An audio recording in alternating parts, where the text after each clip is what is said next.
Greetings and salutations, ladies and gentlemen. Welcome to yet another installment of the Lowdown on TSWS Gaming. I'm Loke7 and he's Ham Solo. Ham, how you doing?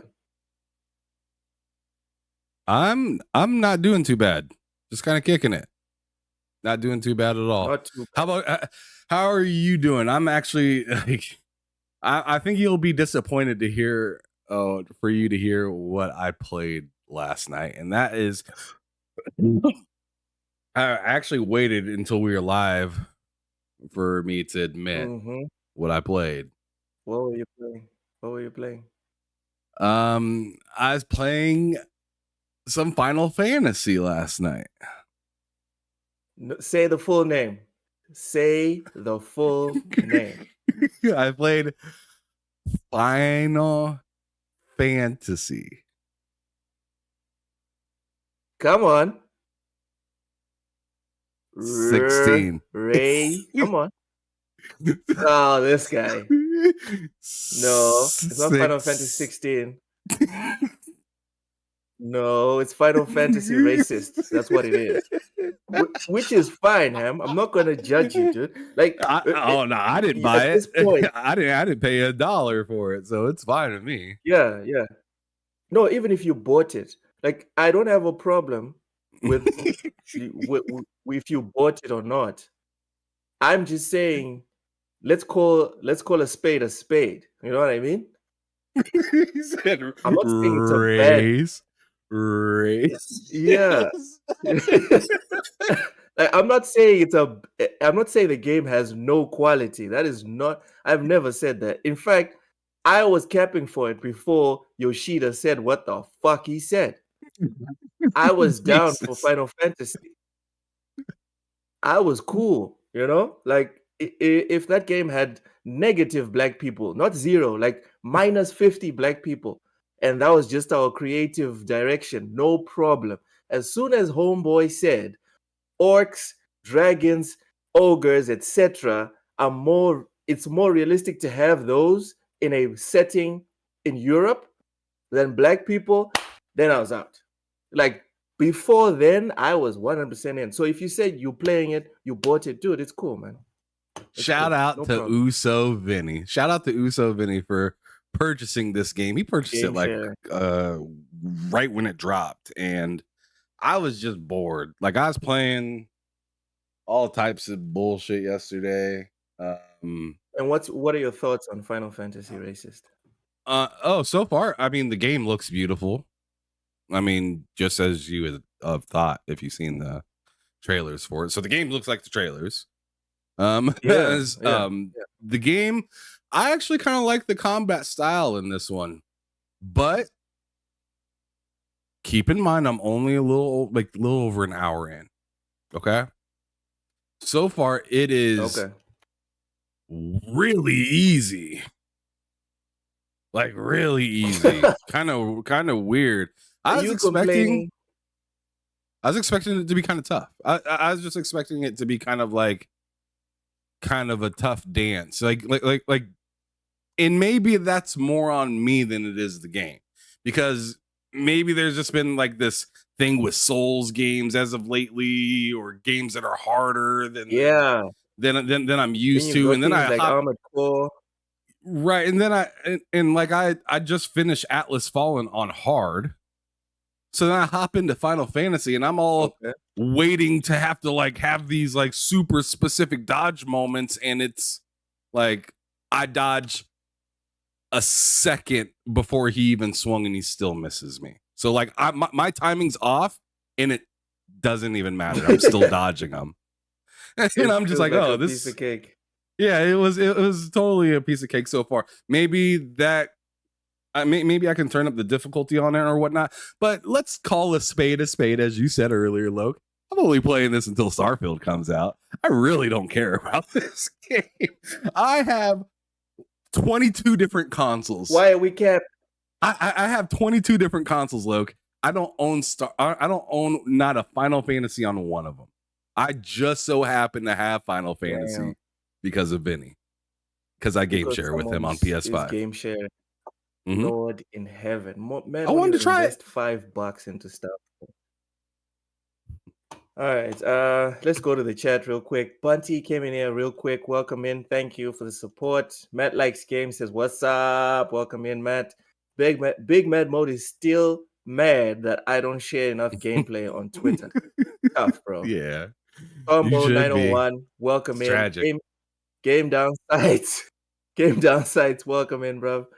Okay, everyone is psyched for Starfield. Big Mad Mo comes in here with some funny stuff. Says IGN Norrent, you know. Don't look at Luke's profile on Xbox. That's cute. He only plays Xbox games on his IGN account. Don't look at his actual Xbox profile because you'll be like, man, this man doesn't play any games. It's because he's playing on his IGN profile. Ham, settle down. Okay, I'm sorry. Stuff. Yeah, keep on the reps with that. Okay, I've been playing Armored Core. So for the congratulations. past few days, and I've been hearing nothing but great stuff about that game. Fantastic game. Like just fucking top stuff. If Starfield wasn't coming out this year, this game definitely would be one of the contenders for me for Game of the Year. And I know it sounds disingenuous and crazy because I haven't played Starfield, but everything I'm reading on Starfield says it blows everything out of the water. Everything. So even the IGN like pre oh my god. Welcome in, Kay Asante. Welcome in. Ready to launch. Vic says I'm a company man. Okay. Big Man Mo says I have no social media. Sure, fellas. So yeah. Armored Core, fantastic. I'm not gonna lie. I beat I beat most of the bosses on my own, you know, until I got to the wall. If anyone has played the game, you have to climb the wall, and climbing the wall is a piece of cake until you get to the boss, which is called the Juggernaut. Are we talking about God of War right now? Is that the wall? Armored Core. Oh. Armored Core. There is a wall you need to climb in Armored Core. Sounds like a pretty big wall if it's robots. It's a pretty big wall. The wall is fine.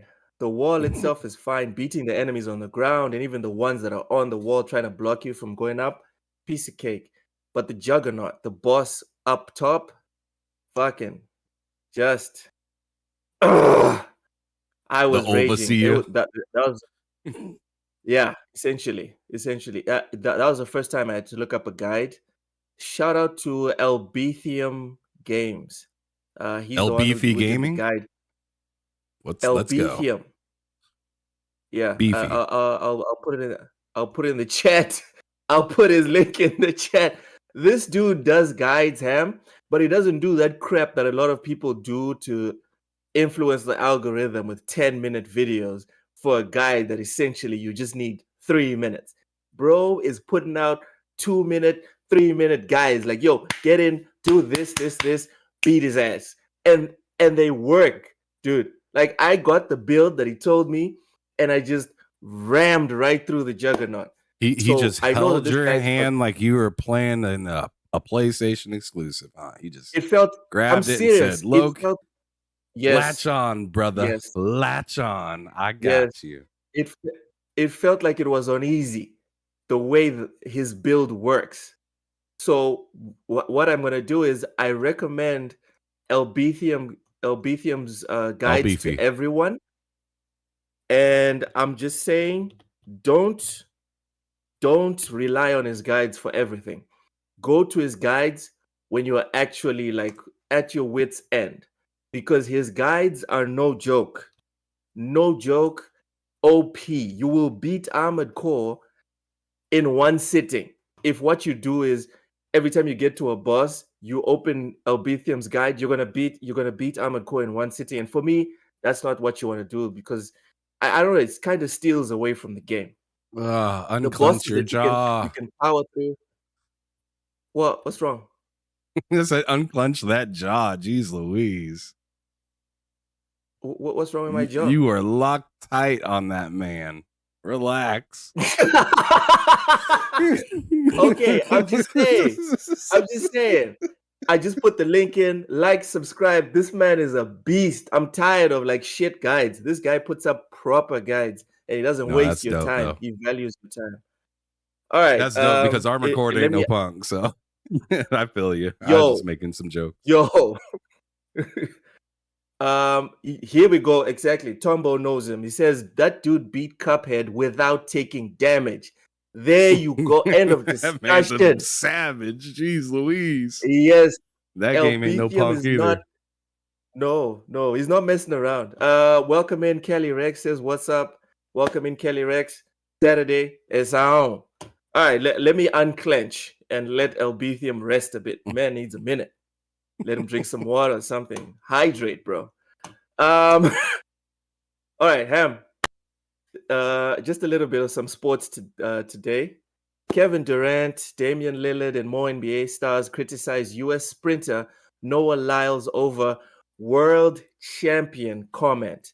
So American sprinter Noah Lyles won the 200-meter event at the World Athletics Championships in Hungary on Friday. However, it wasn't Lyles' performance on the track that made the most headlines. Following his victory, Lyles weighed in on the state of American sports champions, and he said, I have to watch the NBA Finals, and they have world champion on their heads, Lyles said. World champion of what? The United States? Don't get me wrong, I love the US at times, but that ain't the world. We are the world. We have almost every country out here fighting and thriving and putting on a flag to show that they are represented. There ain't no flags in the NBA. That's the end of his quote. Kevin Durant said, somebody help this brother on Instagram. Devin Booker added a facepalm emoji in reaction to Lyles' controversial comments. Hamothy, what do you think about Lyles' comments? Well, it's kind of weird because a lot of the world's best talent ends up in the NBA. So like Antetokounmpo, Jokic. I mean, there's been countless times for decades. You can go way further back before Manu Ginobili, right? So like, so I'm just saying, like, it kind of is, in a way, a little bit of a World Cup at the end for the NBA a little bit, but I can see what he means, especially if you're not like paying that hard of attention to the NBA, of noticing people from other countries joining, and then, oh crap, it's the Olympic.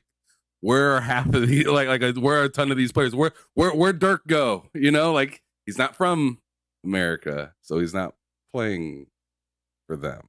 So like, yeah. So I see what he's saying, but at the same time, I could see where the NBA players are like, yo, this dude doesn't really know what he's talking about, because we have plenty of people from other countries that play with us in the league all the time. And I'm sure Jokic ain't going to say, I ain't no world champ. I'd be surprised if he says, I ain't no world champ. You know what I mean? Like, bro's been working his ass off. All these cats working their ass off to get where they got to go. I mean,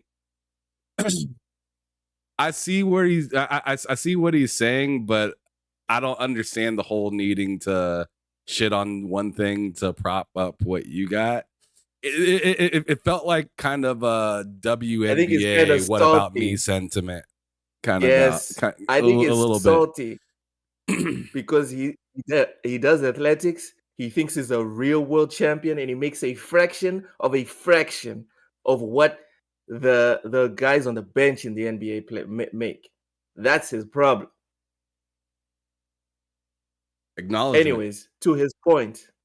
Yeah, but to his point specifically, I think specifically it works for the NBA because, first off, the basketball was invented and started in the NBA. The reason why it started, the NBA champion is the world champion, is because it was the first championship. I'm sure in soccer you could say that it doesn't. Oh, in football, sorry, you could say that doesn't work. You were right the first time. The same comparison. because football was made in Britain, but they don't call the Premier League the world champions. But I think in the NBA it's different because of the way basketball is monopolized.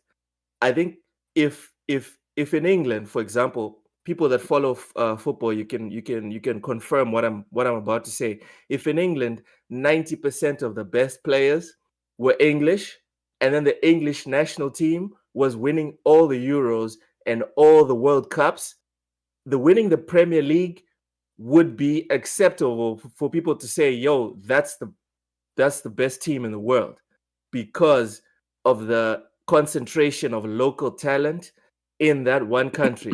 But everyone knows that's not true. England hasn't won a World Cup since the 60s, and their league is dominated by foreign talent. In the US, it's different. Sure, the top, 5 players are foreigners. The rest of the top players are American. And the American national team, 9 times out of 10, wins the Olympics and wins the FIBA World Cup. So, winning the NBA it makes you the best club team in the world, as far as I'm concerned. So yeah, that's how it makes sense. Mad Likes Game says, if we're Tokyo Olympics, then fine, but an NBA title is literally just in America law, same for all American sports, to be honest. No, I disagree. NHL, you are the world champion because there's no better league for the NHL. The NFL, you are the world champion because there is no other football, there's no American football anywhere else on the planet. Football. You're literally it. You know what I mean? Real football. Tombo I know what you mean. 901, yeah. Tombo 901 says also have UEFA Champions League and World Cup, which gives you an actual world champion. Again, this is why I'm saying it's not apples to apples. It's apples to oranges if you compare the NBA to to the Premier League. Lady Foxfire says sports. She is not enjoying this. But one thing I want to say real quick before we leave this topic. Yeah. Oh, that's a hilarious statement by Lady Foxfire.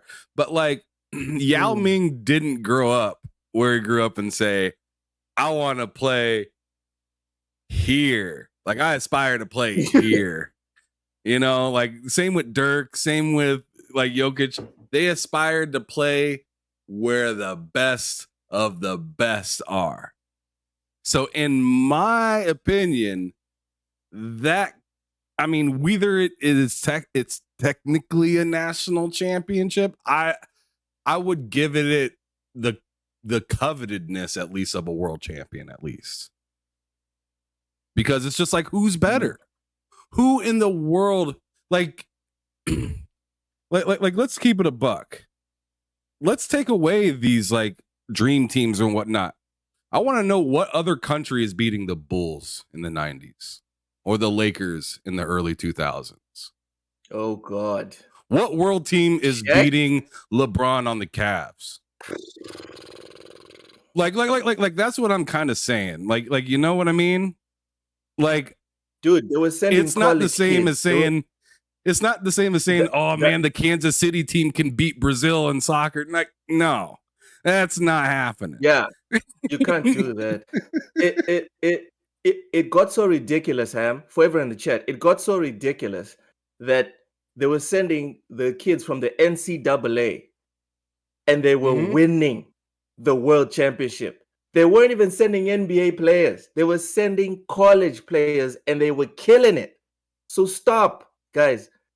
We all want to compare basketball to football. It's not. Here's an analogy.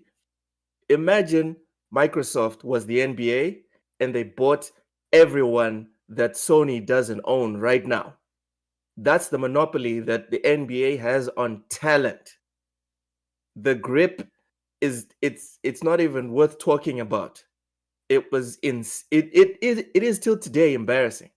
It's embarrassing. NFL's the same way too. Their grip is so tough that you cannot rival them. You have to make a heavy grade below them just to be like just to be functional. There's no competition money-wise with the NFL. Yeah. Gaming Downside says, like comparing Starfield to No Man's Sky. You know what? That actually works. I'm sorry. Ham, I played No Man's Sky after all these updates. I played it last year. I got off in 30 minutes. I'm sorry. I think a lot of people, especially the people on PlayStation that have been capping for Starfield for No Man's Sky for the last 6 months, it's just copium. It's copium. Guys, all the time you put into No Man's Sky, you could have been doing a side hustle. You would have been able to afford an Xbox and Starfield by now. I'm just saying, all that time, if you had put in those 2 hours per day into some other job besides trying to cap for No Man's Sky, you would have had an Xbox by now. In Xbox rewards. And there's no need to pretend like you're enjoying No Man's Sky. I'm a PlayStation guy. There's no story in No Man's Sky. That's like the foundation. That's where it starts with PlayStation. What is the narrative of No Man's Sky? Who is the protect? Oh man, settle down. Settle your asses down. Anyway, let's move on to the next topic before I lose my crap. Ham Solo, San Francisco 49ers trade former number 3 pick Trey Lance to the Dallas Cowboys. Is this a biggie or is it nothing? I'm interested to see what the Dallas Cowboys decide to do now that they have like 4 quarterbacks. they got obviously Dak Prescott, Cooper Rush, that God dang Greer. It ain't David Allen. No, they traded Greer. No. Did they get rid of Greer now? Trade he was included in the trade to the 49ers. There we go. Okay, that makes sense now. So now they only have 3. I'm surprised they traded Greer instead of trying to get the most that they could off of Cooper Rush, seeing that he took over after Dak Prescott got injured last year. Yeah, Cooper Rush was a flash in the pan. Come on. He had those 4 games where he looked excellent, and then for the next 3, it was just where's Dak? We need to get Dak back. The real tragic part is that they really traded up to get Trey Lance and then got rid of him for a 4th round pick. That's the news. Damn. Tragic. Damn. Yeah, but for Dallas, I think this is them trying to position themselves to get rid of Dak Prescott, because Prescott's got 2 years left, and I think he's going to want a big, gigantic contract, and they're not going to give it to him. So this for them, I'm not sure if they should be like, to be honest. They probably won't. So this is them getting rid of Dak Prescott in the long term. I think they're going to put Lance in, and he's going to do whatever. Because anyway, the Cowboys haven't they haven't done well with a quarterback that's like carrying the team. It needs to be a quarterback that depends on his defense and the run game. Then they'll be fine. Big Man Mo says, name me a squad that will beat an NBA team. There's no... Okay, listen, if you say an NBA team, I think Spain could beat the Hornets. That's funny. Ham, can we agree? Can we agree? Sure. It'd be a tough game. All right. It'd be a hard-fought game. Depends if LaMelo is on the court or not, and if he's wearing those LeVar shoes. If he's wearing the LeVar shoes, then they're losing. Lonzo's down. You know Lonzo's down, right? His career. I was gonna say, I thought his career is pretty much. Yeah, his career is in shambles. Well, it hasn't been confirmed. It hasn't been confirmed, but it's really bad. It's in shambles. Oof. It's so bad. Oh God, Big Man Mo's messy says I don't think so. He thinks the Hornets could beat Spain. Settle down. Okay. Okay, we're done with Lance. Good luck, Lance. Personally, I think that's what's going to happen. Dak is going to be gone in 2 years, or maybe 1, and then Lance is going to be the number 1, and the Cowboys are going to be good again, because then they won't have a guy trying to pretend. Dolo Knight said Spain can beat Orlando. Oh God. Maybe not if they put Bol in. Oh no. Okay, you know what? Didn't Bol get traded though? Didn't he get traded? Ham, focus. Okay. Let's get to this. Let's get to the video game. It's been 30 minutes, bro. Let's do it. Sometimes it's too much fun. Seriously, this is too much fun. We need to add an extra hour. Let's get to it. Nintendo Direct 2023 leaks rumors with some GameCube news.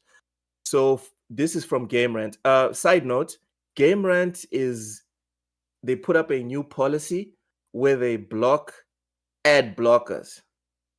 So starting next week, or starting this Friday, we're probably going to be getting more news from like GameSpot and other places, Eurogamer, etc. Game Rant, no, we don't want to see your ads. All right, you're good, you're not that good.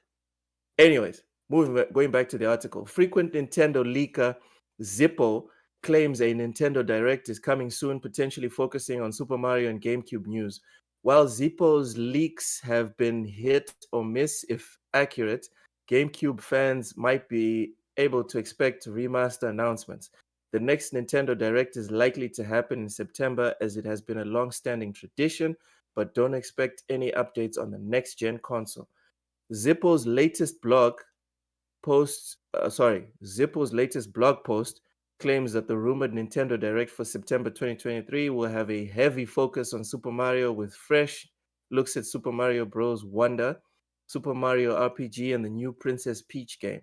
They also think that it's very likely more GameCube remasters will be at the Direct. Specific GameCube remasters weren't mentioned, but legitimate insiders have said that before that, Metroid 2 is getting remastered on Switch, and there have been persistent rumors over the years that Nintendo is looking to bring the HD remasters of Legend of Zelda, The Wind Waker, and Twilight Princess to the Switch as well. Okay, so there was a bit of an update. Oh, okay. Big Medmo says Game Rant is pretty anti-Xbox as of late. Okay. There was an update to this news, Ham. GameSpot gave us some news that the Direct was actually confirmed. So the next Nintendo Direct has been announced, and it's coming very soon. And Nintendo Direct focused on Super Mario Bros. Wonder will be held on Thursday, August 31st. So that's tomorrow. The event begins. Wait, that's not tomorrow. That's the day after tomorrow. The event begins that day at 7 a.m. Pacific, 10 a.m. Eastern, and the broadcast will run for about 15 minutes, Nintendo said. During the event, Nintendo will provide an in-depth look at the 2D side-scrolling game. Ham, what are your thoughts on this rumor getting absolutely blasted? There's no Princess Peach. There is no GameCube remasters, just Super Mario Bros. Wonder. Go. I think that's fine, to be honest. I mean, they just had a Direct talking about that other stuff. If they want to have more of a focused Direct, I think that's fine. And plus, Mario holds a lot of weight. We all know that. It's crazy. They could have a Direct just for one of those games at a time, and it makes sense to me. So I'm totally fine with this, and I'm happy to hear that Nintendo, or not Nintendo, but Mario is continuing to push on, so I can buy yet another Mario game for my Switch. So me and the wife can either play it, or at least, if not me, at least the wife will get into it probably before I am. She's more of a Mario head than I am. I really like me some Mario, but my wife, like, as soon as I bought Mario 64, Mario 64, she tried to 100% it, and I was just like, "You're out of your fucking mind." and then right after she got off of that game, she got right into Sunshine on GameCube. She didn't like that one as much, but it's still a good game. All right. For me, when I saw the whole GameCube thing, I was like, "Oh, Ham is going to be excited for GameCube," because if I remember correctly, you said you actually got a GameCube and you enjoyed the crap out of it. I love my GameCube. But personally, man, I was playing NFL Street on it yesterday. Nintendo hasn't hit for me since the NES. And I know it's weird considering how many like millions and millions of consoles. Fuck out of here, Loke. What is wrong with you? No, I'm just being honest. For me, I haven't been like, I need to get a Nintendo ever since the NES. Everything after is kind of like, Metal Gear Solid broke you. Now you don't know what good that games is a are. video game. Metal Gear Solid made me. That's what you want to say. So yeah, when I saw this, I was kind of like, you know what? We'll put it as a subject, but I'm not gonna sit here and cap like, oh, I'm so affected with whether this happens or whether it doesn't happen. It's kind of like it's Nintendo. Whatever, dog. Left, right, up, down. I don't give a fuck. Reichi says Mario is superior to Link. He saved the princess at least twice more times. I think Reichi, welcome in first. Welcome in, Reichi. Second, I think that is an indictment on Mario. It's like, bro, what are you doing that keeps getting taken away? How many pipes do you have to fix, dog? Focus. She's your woman, dog. Focus. Big Bad Mo says Wolverine is 225. Then he says Loke doesn't play games. All right. Let him know. Let that fraud know. I'm the fraud. Okay. Oh, okay. Ready to launch. Vic says GameCube is top 5 all time. Is that what you mean? Like all time? I'd assume that's what he means. I'm not mad about that. You sure about I'm not that, sure bro? if I put. I'm not sure if me myself put it there, but I'm not mad about that sentiment at all because I get it. Like GameCube, you know the John Cena sleepers in that that platform. They were sleeping hard in silk pajamas, freaking face mask, the eye thingies that you cover, like blackout curtains. You know, there was like the YouTube video with like rain playing. That's how hard those sleepers were sleeping. They're sleeping so hard, they're dead. You're being a piece of shit right now. You're being a they're sleeping so hard, they are dead. Clinically, they are dead. Anyways, let's move Y'all on. plug your ears. Okay, let's move on. Fucking hyena over here stripping. Stop it. You know, at least my continent has hyenas. Sony acquires Audis. This is again from Game see that. RIP to Game Rant. This is one of the last, some of the last articles we're gonna get from them. Sony Interactive Entertainment is acquiring US headphone manufacturer Audis to enhance its gaming audio capabilities and deliver the best audio experience to PlayStation users. Audis, known for its high-end wireless gaming headsets, will continue to create products for recording professionals and audiophiles alongside gaming offerings. The financial details of the acquisition were not disclosed, but it is expected to be a low eight-digit sum based on Audis' funding history and estimated revenue. Sony plans for Audis to operate as an independent entity. A la what's it? The guys that make Destiny, I'm forgetting. Before you hop in, Ham, let me read some super chats. Welcome in, Oshus. Ready for launch, Vic, with the $5 super chat. Thanks, bro. Says Mario needs to stop fixing pipe and start laying pipe. There we go. There's a reason she goes with Bowser. That is all I'm going to say. Game downsides with the $2 super chats. Thank you. Says GameCube was great and had an amazing controller. I honestly didn't even hear you read that super chat because I was screwing around trying to fix up this. I don't know why they're showing all this dumb shit on. But anyways, yeah, I was just trying to see it, zoom it in so people could read part of what you were reading off. And I look over and see ready to launch Vic's fucking message, and I was just like, man, yo. He's laying. I have to screenshot this. I have to screenshot this. This is how you do it. This is like top stuff, man. Welcome. So Ham, what are your thoughts on the acquisition of Audis by Sony? First of all, I want to shout out the Game Downsides. Yes, I liked the GameCube controller as much as some people hated it. But what was the question though? I was so focused on that. Man, Sony acquires Audis. Thoughts?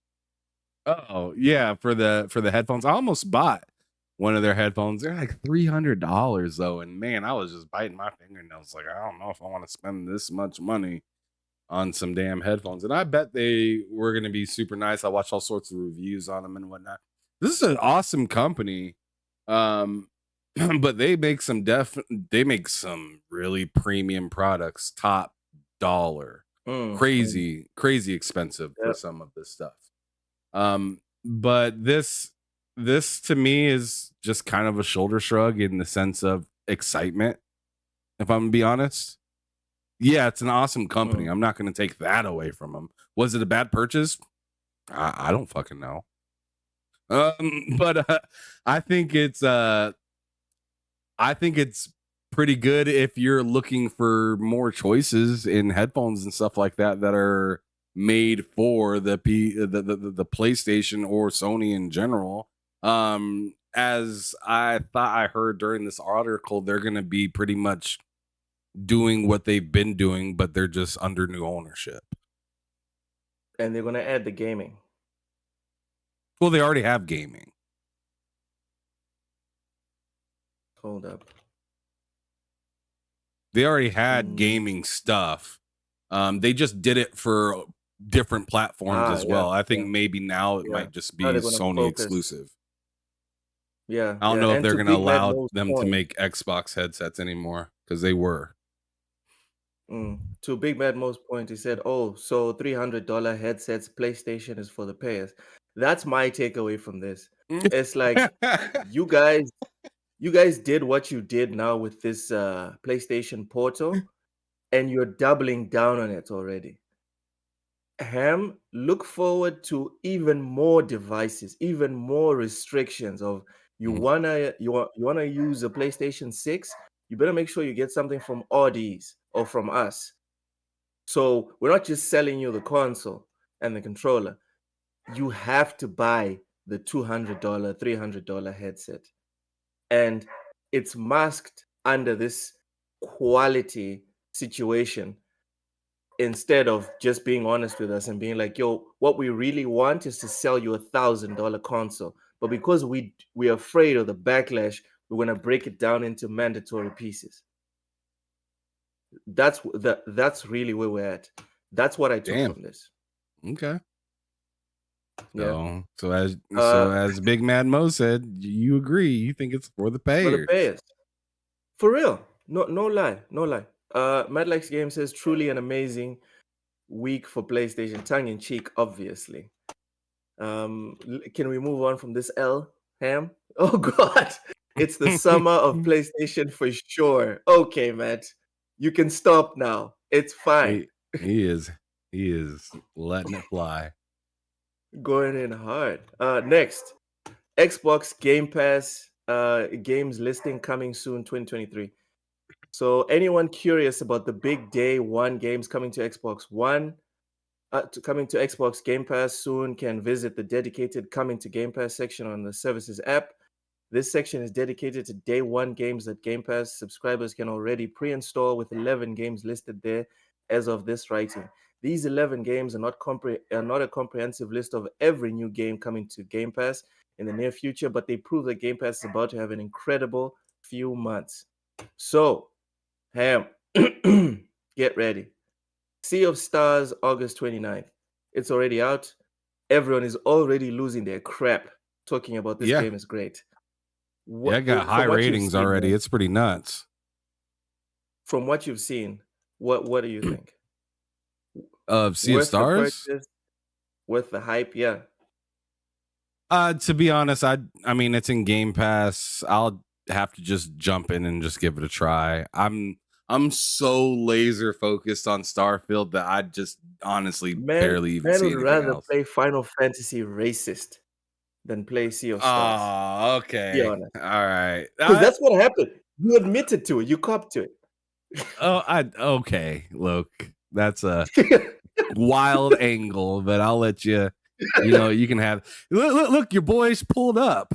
Your boy pulled up. Hey, Obedium's in here. Had to come and thank man. Look, was calling you beefy earlier. It was pretty cool. I did not call him Beefy. I called him El Beefium. You're the one who kept saying Beefy. Hey, dude, I wasn't even promoting. I was just shooting facts, dude. Amazing. Straight to the point guides. Really appreciate it. Keep it coming. And I'm going to check your Elden Ring guides as well because, damn, I still haven't finished that. Ham, finish. Thanks for joining the show, actually, for just a hot second, for however long you decided to stay. I appreciate you for coming through and, spitting your bars in the chat and whatnot. Anyways, again, Luke, what were you saying? I was talking about Sea of Stars. You will give it a go? Yeah, definitely. I don't see why not. Anything that drops in the Game Pass that looks mildly interesting, I'm definitely gonna pop on and check it out. Absolutely. Big Mad Mo, what are you doing? What are you doing? He's having a good time. Okay. For me, Sea of Stars is definitely one for the backlog. I will give it a go. I have to be honest, Ham, and this is the most PlayStation gamer thing to say, but it's the truth. I'm not impressed with the visuals. I know there's more to games than visuals. I'm the guy that was addicted to Vampire Survivors for like 2 or 3 months, okay? But I'm just being honest. My first takeaway from Sea of Stars is don't like the look. But if everyone's loving it is at least worth looking at, giving it a go. I'm just saying. You just have to make these cornball ass remarks. It's me being honest, dude. Okay. Okay. It's me being honest. All right. Next, we have on September 6th, but for some isn't getting enough cutscenes, and it's not good enough for him. He needs a fucking hour-long cutscene. I need somebody to hold my hand. Tell me what the jump button is. I need to be able to see the pores like on the skin of the characters. Right? I need to see the hair frizzle in the wind. I need to see like tears roll down their faces, etc., etc. Y'all need to stop. Vic the Click says I heard Beefy. Oh my god. Just Mel, welcome in. Just Mel. Yeah, he's like, where's Mel says I definitely want to check out Sea of Stars. Not sure when I'll be able to play it with Starfield coming on the weekend. Dude, it's small enough that you can install it right now, and before the end of the show, you can give it a go for 30 minutes. Literally. Big Mad Mo's crying over there. Okay. You know what? As long as you're having fun. Lady Foxfire, I want to check out Armored Core. Lady Foxfire. If I wasn't game sharing already with Flemish, I would game share just so you can play Armored Core. It is a fantastic game. It's just unfortunate it's coming out so close to Starfield. Pixelbit says none of that makes a good game. I know, dude. I know. I'm just saying, I like a game that looks good. Anyway, September 6th won't quit. September 6th or 1st for some of us comes out Starfield. Ham, thoughts on Starfield? Are you kidding me? Make it brief. Make it brief. How are you going to start the conversation with Starfield thoughts? Make it brief. Get the fuck out of here. Get real, man. All right. Well, I'll make it as brief as I possibly could with the person that I'm making. Is that brief enough? I didn't hear that. What was that? I said Khan. What is that? Oh, Khan. Okay. Khan. Okay. Is that brief enough? All right, then. That is brief enough. I am going to be just the absolute worst out there in the stars. I'm going to record my clip and people are going to be like, why are you doing that? That's going to be me.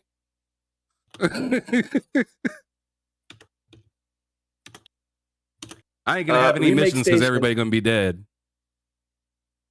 All right. That was brief. Remake Station, no, it's not Armored Souls. Trust me.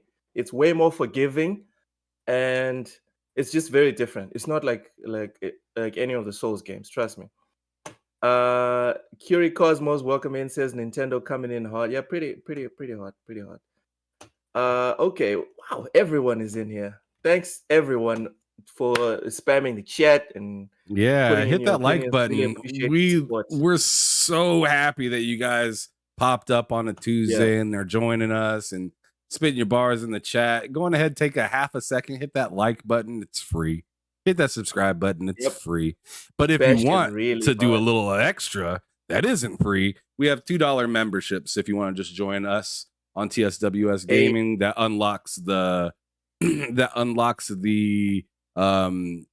emotes for you to be able to use, and then also gives you the opportunity to win the $10 voucher every Friday, which I need to ask you, Loke, who won last week? Because I didn't get any message from the person that won yet.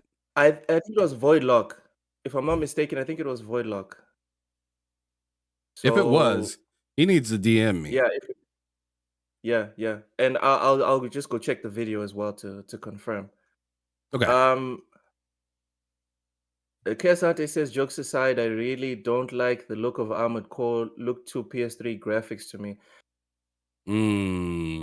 How you like that, Loke? You're getting served right back, bud. Getting served. No. Let's watch them dance, y'all. Let's watch them dance. Oh. Let me see it. Let me see it. Okay, it was Dusty. He said you DM'd me, Ham. So there we go. Dusty. Oh, Dusty. Yeah. Okay, great. Let me get that knocked out. Okay.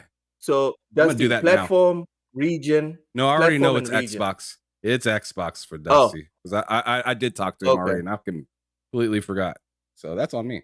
I'm doing it right now. Ready for launch, Vic. Just signed up to the membership. Thank you so much, Vic. We really appreciate the support. Kiasante, to your point about the graphics, and I really like looking at pretty things. Trust me, don't focus on what you see on Twitter when it comes to like the compression and stuff. It doesn't properly represent the game. I promise you. Get the game. It's worth it. Pixelbit also signed up for the $2 membership. Thank you so much. Victor Click gave a membership or gave a 1-month membership, and he said you had me on beefy. Okay. So anyone want to claim the membership that Vic is offering? Just please do the dues. Make sure you click allow gifts or allow whatever, and it should just show in the chat under your name or something like that. You should be able to grab it. All right. My brief like thoughts on Starfield is I can't wait for it. I'm done talking about it. Next, there's Lies of P coming September 19th to Game Pass day one. Ham, what are your thoughts on Lies of P? Not really caring about it a whole lot, to be honest. Just kind of over the whole Souls genre, if I'm being real. Just for right now, for right now, I am. I just feel like I've been getting hit over the head with it, and I'm good for a little while. I'm ready to take a break. Okay. I'm not done with the Souls genre. I'm done with, and this will come off bad, but I'm done with the posers trying to do the Souls genre. I think the Souls genre is not like doing an FPS or doing a JRPG or something where almost anyone can do it. I think it's very hit or miss if it's not from software. So Lies of P, I'll give it a go because it's on Game Pass. But if it was just you have to purchase it, I would wait until I heard from other people. Because if you look at games like The Surge, remember The Surge?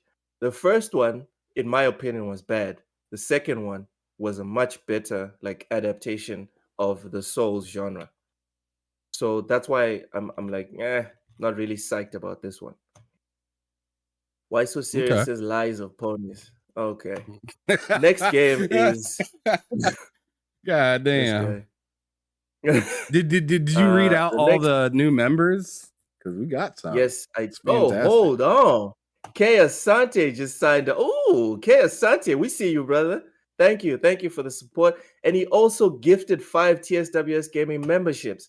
Y'all make sure you reach out. Oh, okay. Voidlock already got his. Amazing. Dusty. Damn. Okay. Thank you.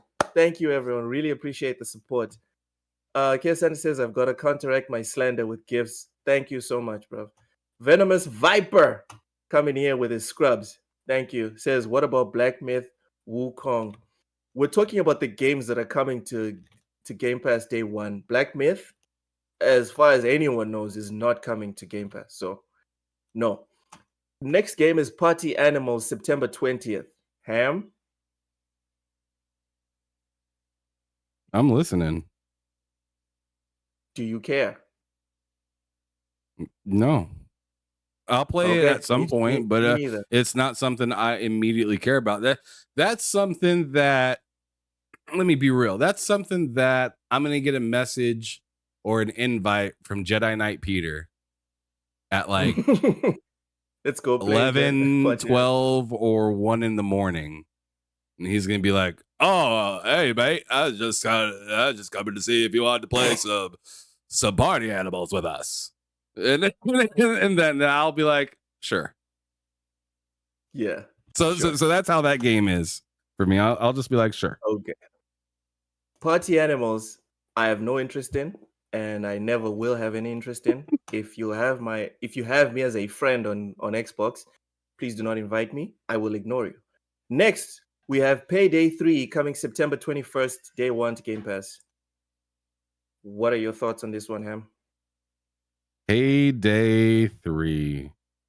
I think that looks like a fun game to enjoy with some people, but again, this is all just bad timing.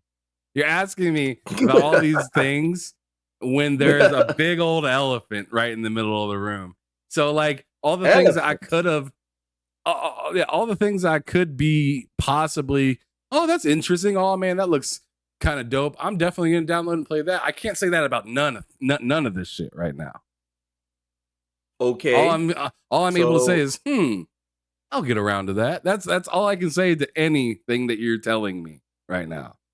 All right, let's skip to next month, to the month after September, and I think this one will interest you. Forza Motorsport, October 10th.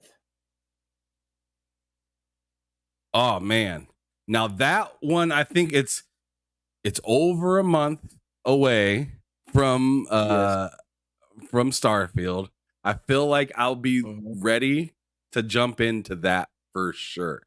That whole car PG idea sounds so good.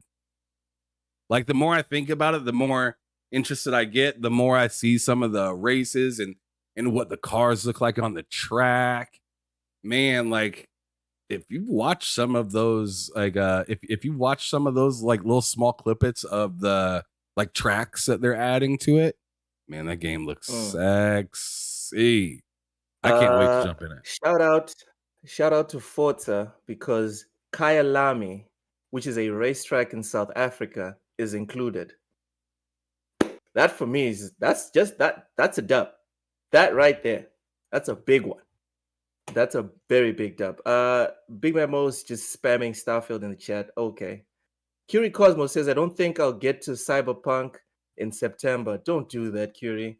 Let's do this. Let's go back to Night City. It's worth it. Come on, me and you. Let's quit trying to recruit people to your PlayStation and relax. Oh, stop it. I will be getting Forza as well. It looks like a magnificent installment in this legendary series at this point, let's be honest.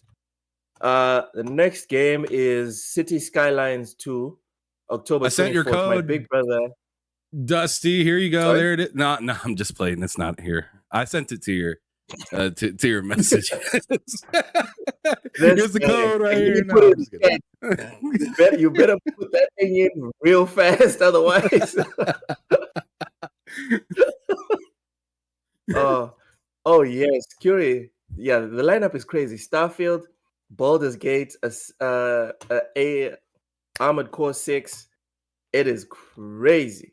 Ham, City Skylines 2, October 24th. My big brother is addicted to City Skylines. Are you looking forward to this one? Oh my God, that is something I'm looking forward to, believe it or not.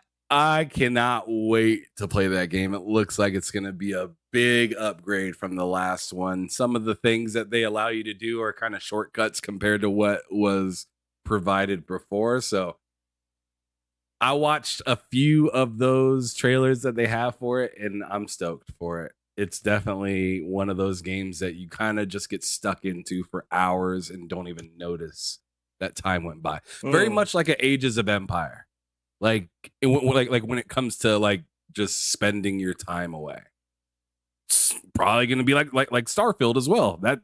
That's going to be, as Todd Howard even said himself, a game that you plan on hopping in for 30 minutes and realize that it's been like 4 hours. It's been 4 hours and you've only got 3 hours to go before you wake up and go back to work.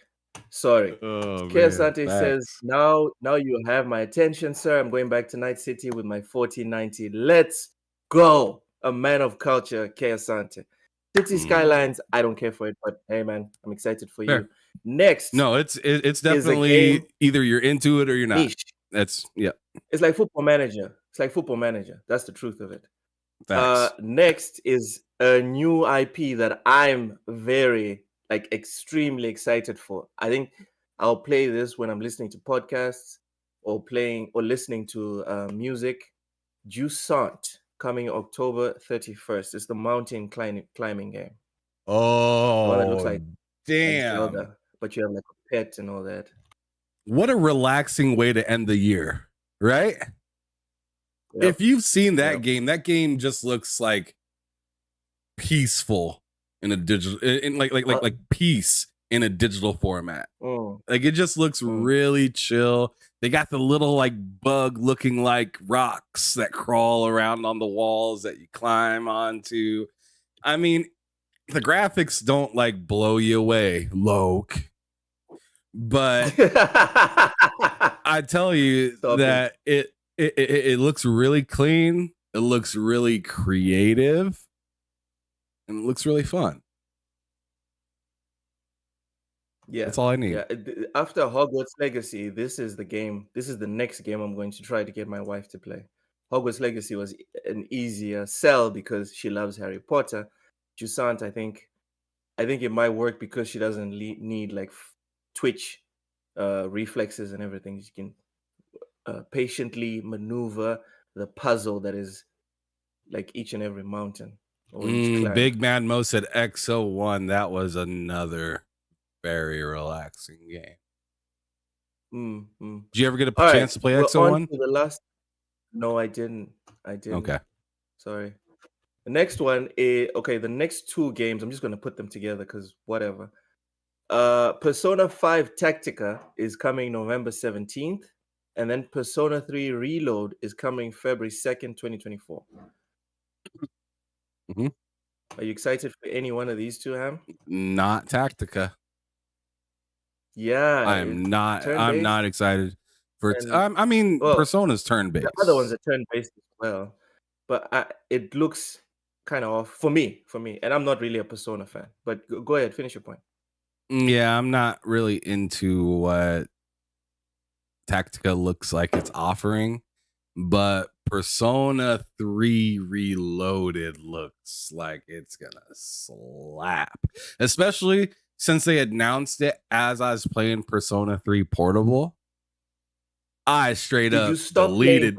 I stopped and deleted it. Oh my God. I stopped and deleted it. I was like, wow.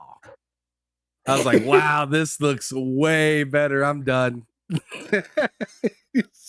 I don't care if there are some changes that are cooler and portable than they were possibly in this new one. I don't care.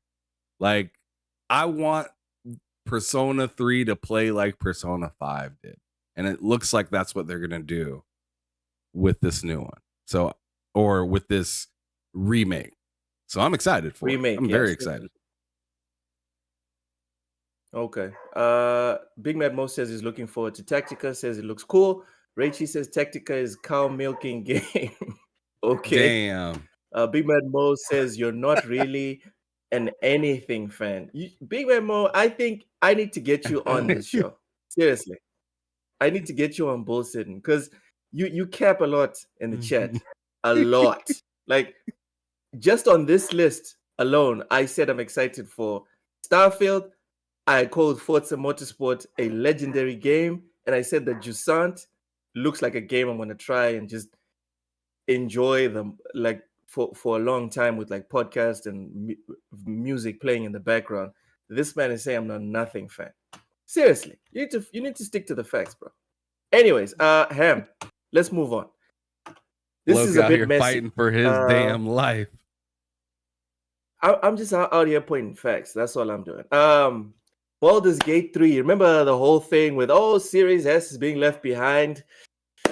Maybe not. In an attempt to respond to some of those fan-raised concerns, Microsoft has now taken online to clarify that split-screen multiplayer remains on the cards for the Series S version of Baldur's Gate 3.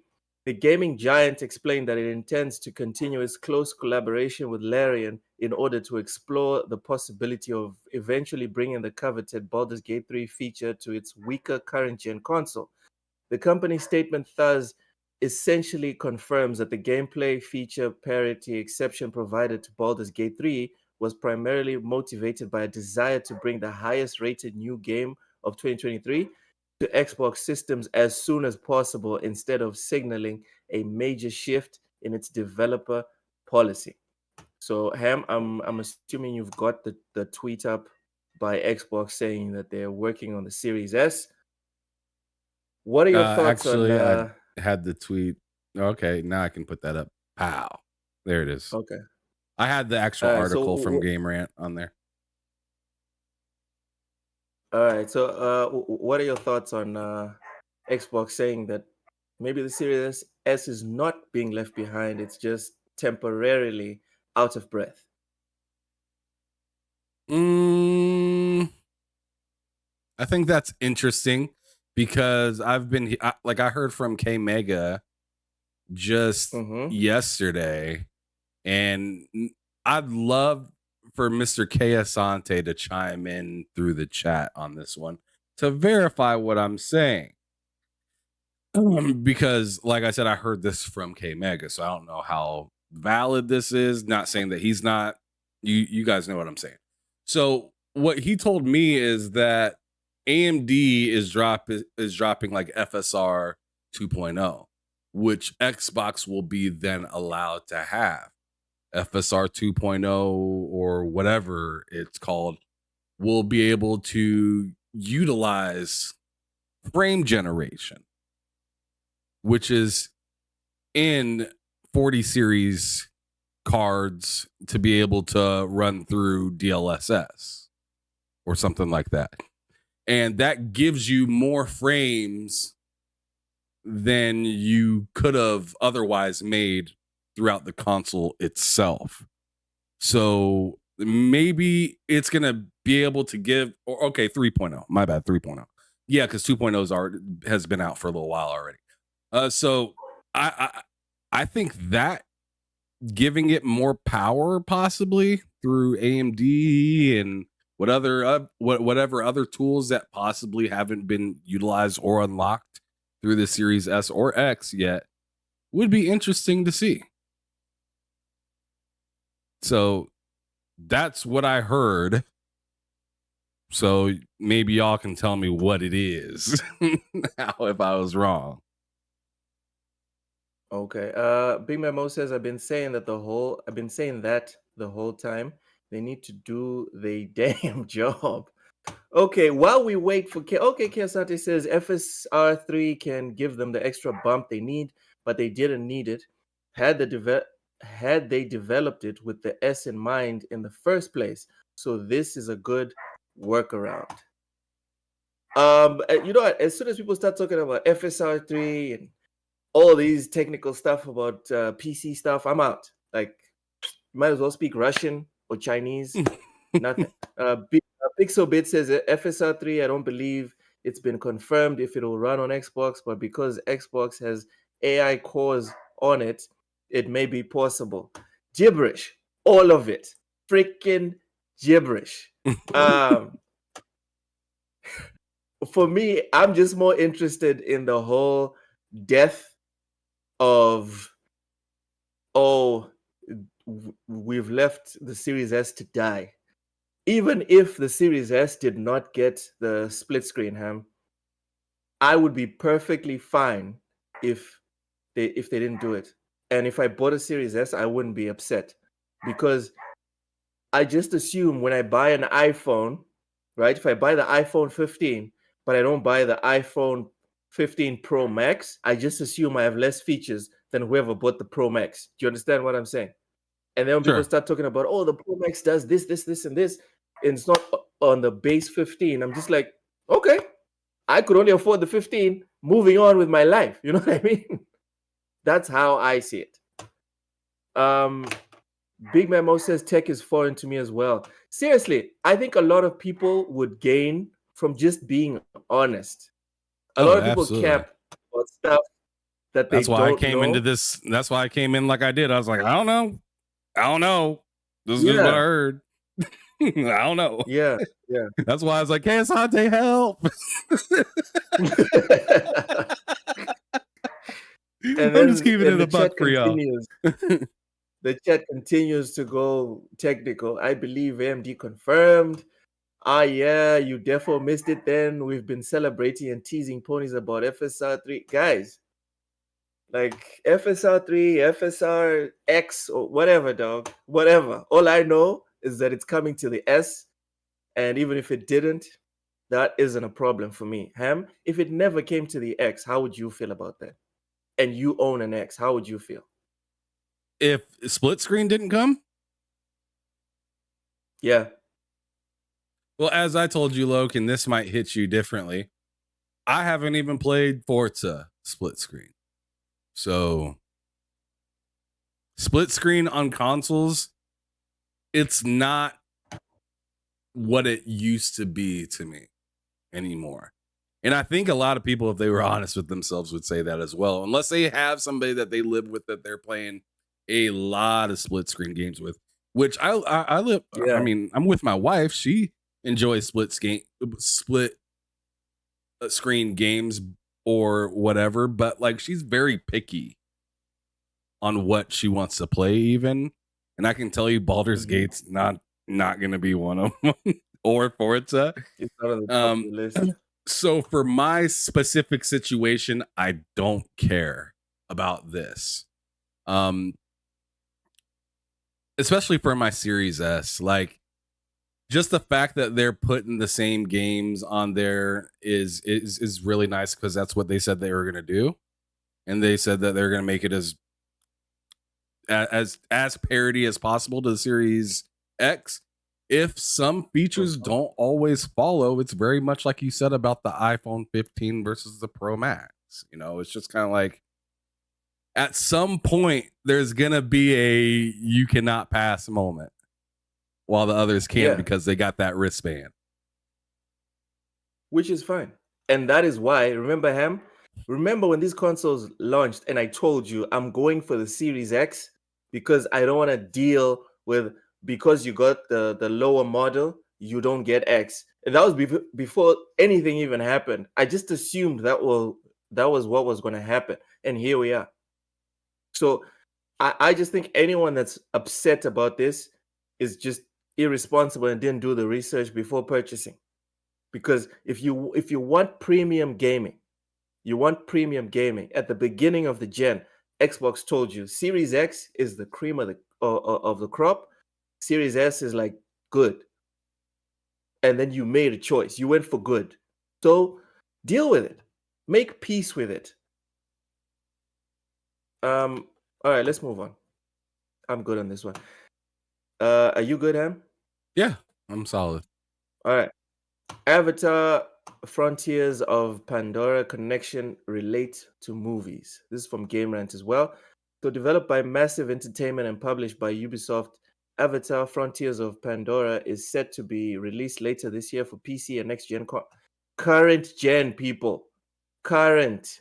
These consoles aren't coming. They're here. They're collecting dust, some of them. For PC and current gen consoles. James Cameron's studio, Lightstorm Entertainment, is closely involved with the game's development, as Avatar Frontiers of Pandora will be considered canon within the Avatar movie universe.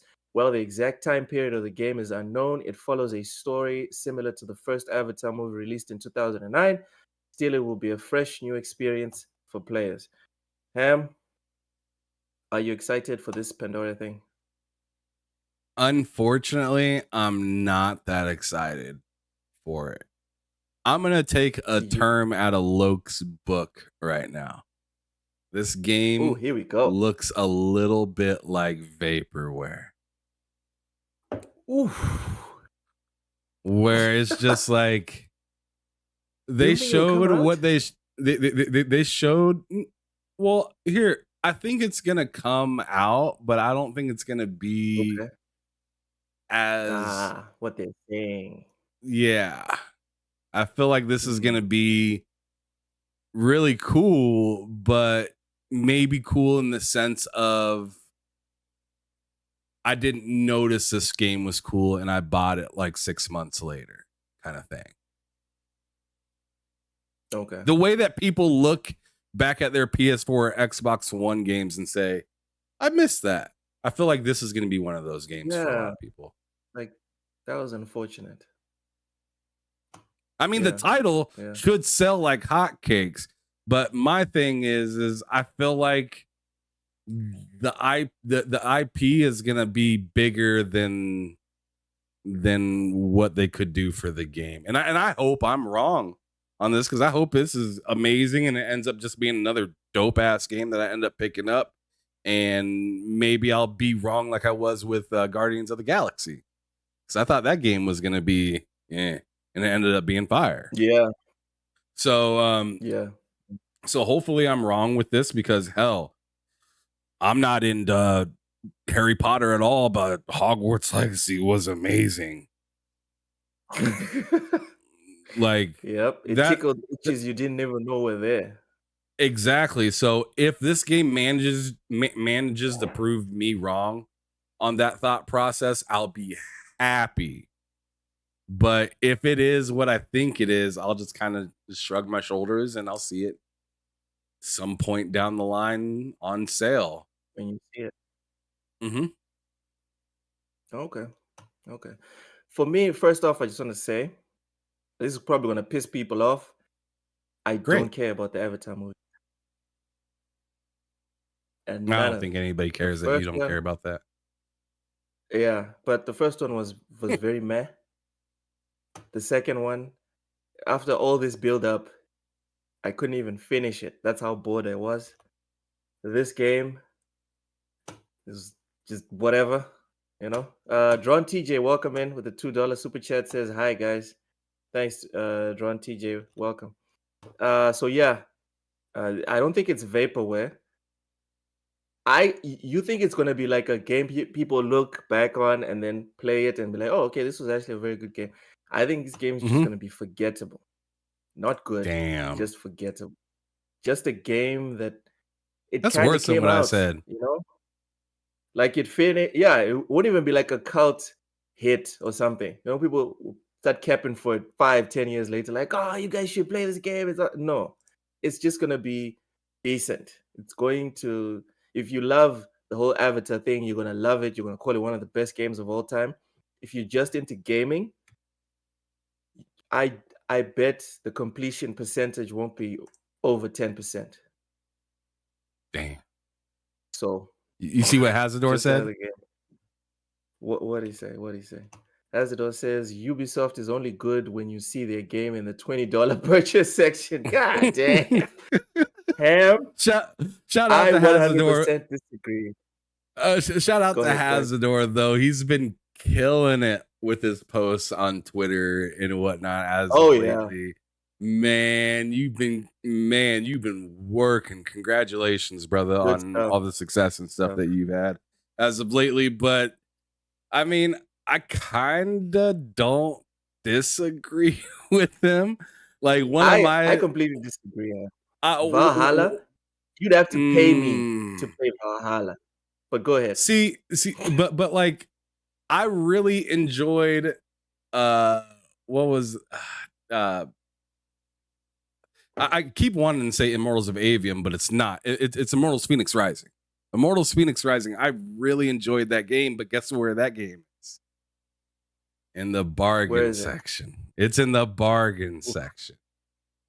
And I mean, they did the same thing with the Ghost Recon games. So if you really enjoy those, bargain section.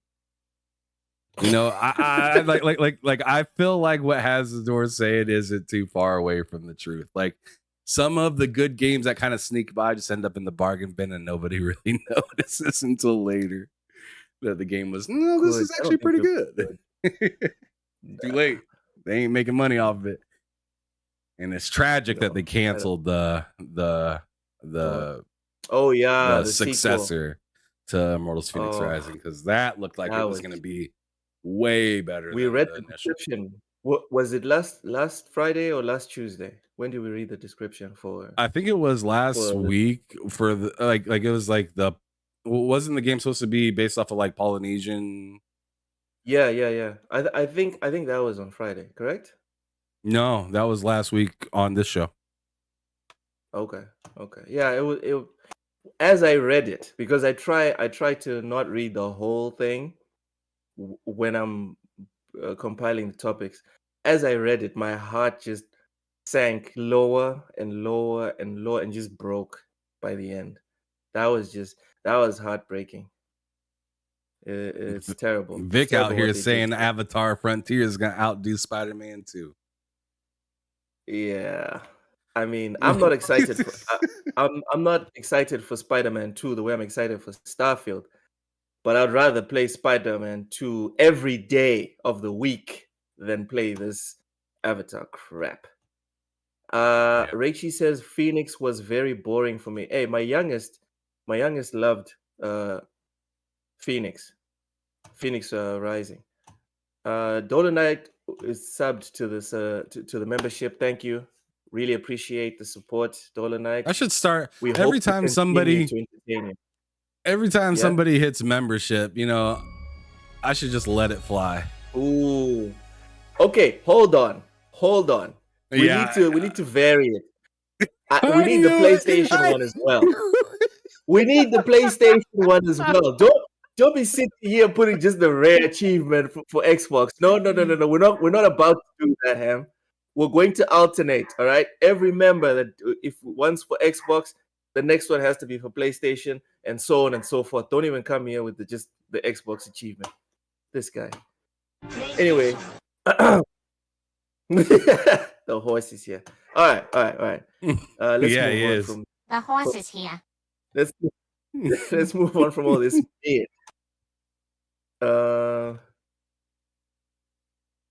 See, Pixelbit just knows how to scratch that itch. I'm trying to move on, okay? And this guy pulls me back. He says this game will be closer to Far Cry Primal, which is a good game. Far Cry Primal is a decent game. All right? You get what you pay for. It's fine. Perfectly fine. Good? Come on. Good? No. Dusty says EO. Big Mad Mo says only Xbox. Jesus. Wow. No one wants the PlayStation ping. I don't care. This is my show as well, so we're getting the PlayStation ping. Make peace with it. It'll hurt less.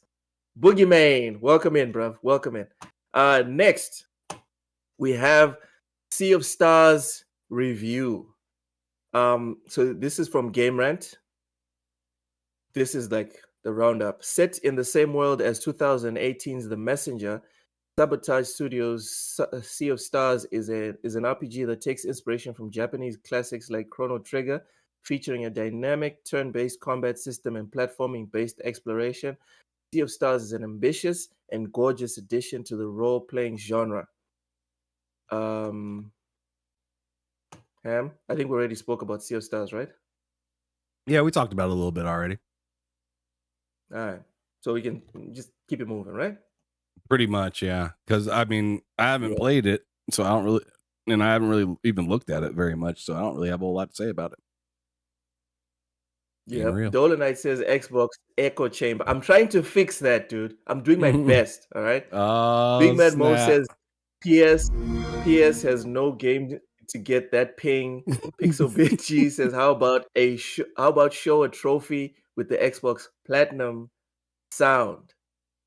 Pixel might be onto something. That's not crazy.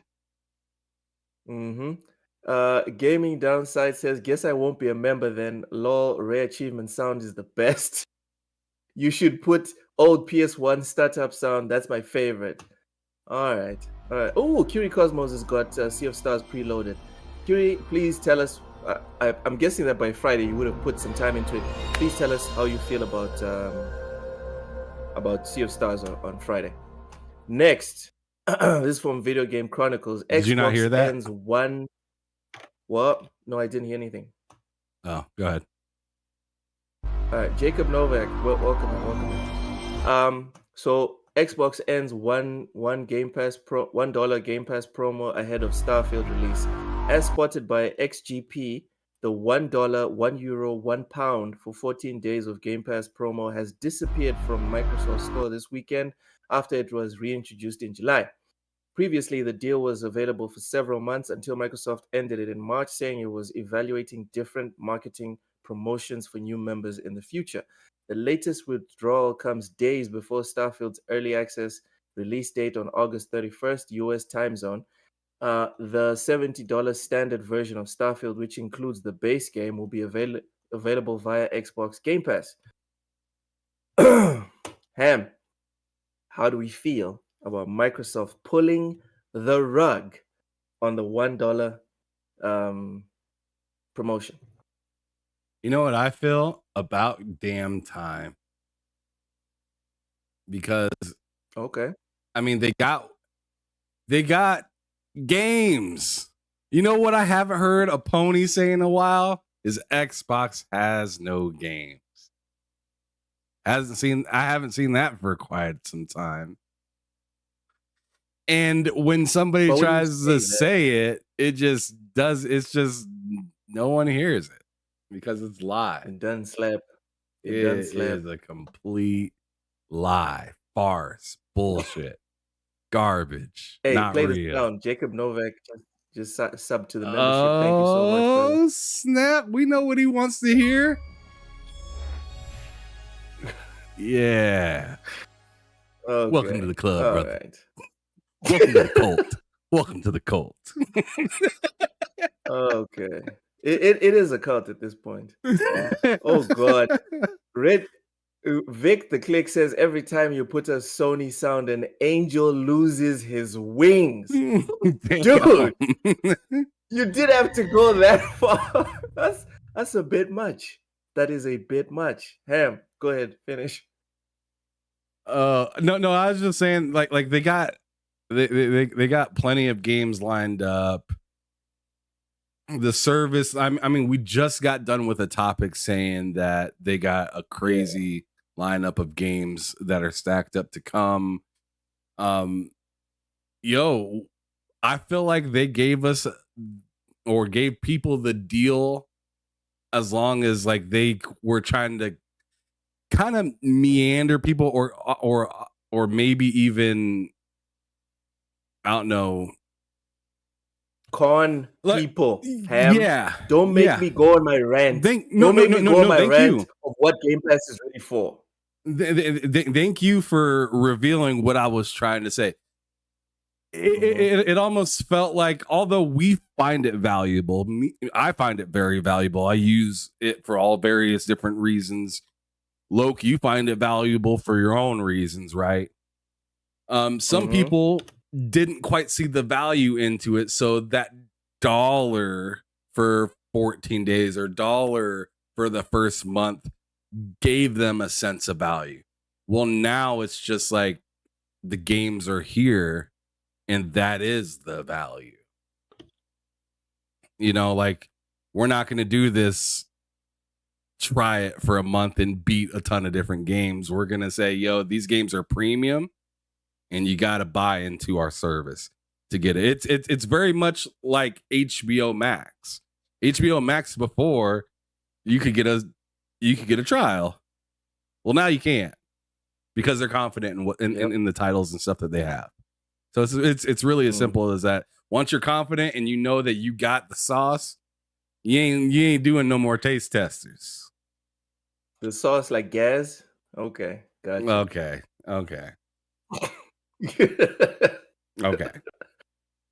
Pixelbit says $1 to have 30 days of access was way too much when you got Starfield on deck. No freeloading. First off, $1 is not freeloading. $1 is still $1. Okay. That I just want to say that, because if you can say $1 is freeloading, then someone else can say $15 is freeloading. Let's keep it a buck. Loke's mad that he can't flip over his couch, make a new profile, label it African IGN brother, and play Starfield for $1. What are you talking about? This guy. You know what I'm talking about, you filthy. Anyways, I'm done. Medlex Games is the premium gaming experience, nothing but the best. Okay. Nothing but the hits. Ham, I agree with you on this one. They removed this because they're now very confident in their lineup. They know that people want what they have, you know? And I think that's why everyone's losing it. People that never spoke about No Man's Sky, never even played it, cannot stop spamming No Man's Sky. I won't name names, but it's embarrassing to watch. And they're like my mutuals, my buddies, you know? And I look and I'm like, dog, that behavior is pathetic. You clearly want Starfield. Stop acting like you don't. Stop it. Stop. You're embarrassing yourself. Yes. Yes. Exactly. Stop fucking lying. Yes. So they want to play it. So that's how desperate they are to play. And that's the people that don't like Xbox. Imagine everyone that is already on the platform. Kiri Cosmos says name and shame. Stop the violence, Kiri. It's all love. It's all love. I've lost enough mutuals on the PlayStation side. I'm not trying to lose everyone, guys. Come on. They're not really your mutuals then, Loke. Oh my god. Anyways, yeah. They're confident, and I think it's safe to say that even if they don't report him, I think by the end of the year, Game Pass will have at least 30 million subscribers. I wouldn't be surprised. This was a good move. This was a good move. And this whole thing about the $1 membership, Ham, I still feel even the $17 membership, even that, it still plays the same role as the $1 membership. But let me not get into my rant, because I've done this several times. Rant. I need to see. I need to hear this, and I think everybody else wants to hear this shit too. Go on ahead and spill the beans. Spill the beans, Loke. Let it fly. Let's go to the chat. Boogeyman says, Loke, to be honest, not that it's equivalent, but No Man's Sky did just get a big update, brother. Again, that's cool. No Man's Sky has had other big updates, and my mutuals were not spamming those updates, bro. You get me? Consistency. These people were... No Man's Sky did not exist to these people until Starfield started just crushing the algorithm. Starfield is everywhere. And the only reaction is to cap for No Man's Sky. So no, that doesn't do it for me. I'm sorry. Dolonai says PC will show up big for Starfield. The mods, the freaking mods. Bethesda's already said that it will support mods. So you know it's going to be a shit show on PC. Full. You know that club where you can't even two-step like to the left or to the right. It's going to be so packed on Steam. It's embarrassing. As for my rant, Ham, I'll try to make it brief. The reason why I think it doesn't make a difference is because Xbox is not trying to get you on Game Pass. That's not what they're trying to do. What they're trying to do is get you on their platform. And that's why PlayStation immediately put up their own version of Game Pass because they also understood Xbox is not trying to get you to just subscribe to Game Pass. No, they know the consequence of you being on Game Pass. Because if you are on Game Pass, you're enjoying the games on Game Pass. And then the Game Pass or the Xbox app sends you a notification of games that are leaving Game Pass. And the one that you're enjoying, the Yakuza game that you're enjoying, you're now going to buy it. And when you buy that one, what's going to happen? You have investment on the platform. And then they keep giving you more and more games for you to play on Game Pass. And then 2 or 6 months later or 1 year later, they're removing said game. What are you doing? You're still on Yakuza 3. You still want to play the rest of the Yakuza games. What are you going to do? You're going to buy the rest of the Yakuza games because you know they're the same. It's just a better story or better graphics, etc., etc. That is why the $17, the $1 thing doesn't change anything, because Xbox doesn't want you to just sub to the subscription. They want you to in their platform, and as soon as you're there, they get their hooks in. It's over. Jack Novick said Sony could actually pay one of their studios to begin working on a Starfield type game. Start now, done by 2023. What's stopping them? They don't have Bethesda. 33. They don't have Bethesda. What's stopping them is they don't have Bethesda. Keasante, check my receipts. I bet I was the first person to make that No Man's Sky comparison. The second that first trailer came out, it's live on Double Barrel Gaming. I'm no pony. Again, Keasante, you just brought up something that everyone would talk about. I'm talking about the people who suddenly No Man's Sky is one of the greatest games of all time. Trying to weaponize No Man's Sky. It's crazy. It's 4 or 5 videos of gameplay per day. But if you check these people's accounts, No Man's Sky was a blip of a blip last year or the year before that. So no, I'm not even talking about you. I'm talking about the disingenuous conversations that are happening on the net. Raichi says, well, to be honest, the Yakuza games are way cheaper on the PS Store. Again, bro, there's a lot of people that haven't interacted with those games. The PS Store means you have to buy them. Game Pass means you subscribe to 100 games, 200 games, and then you happen to be bored one Saturday. Like, you know what? Let me give this Yakuza thing a try. You try Yakuza 0, you fall in love, and it's over. Madden. The new Madden comes out, November, October, whatever, end of the year. It's on Game Pass by March or April. You're like, I don't have the $60. Let me just hop in on this one. Boom. And then before it's over, right? Before the next Madden comes out, they remove the last year's Madden, like what they did with NBA 2K.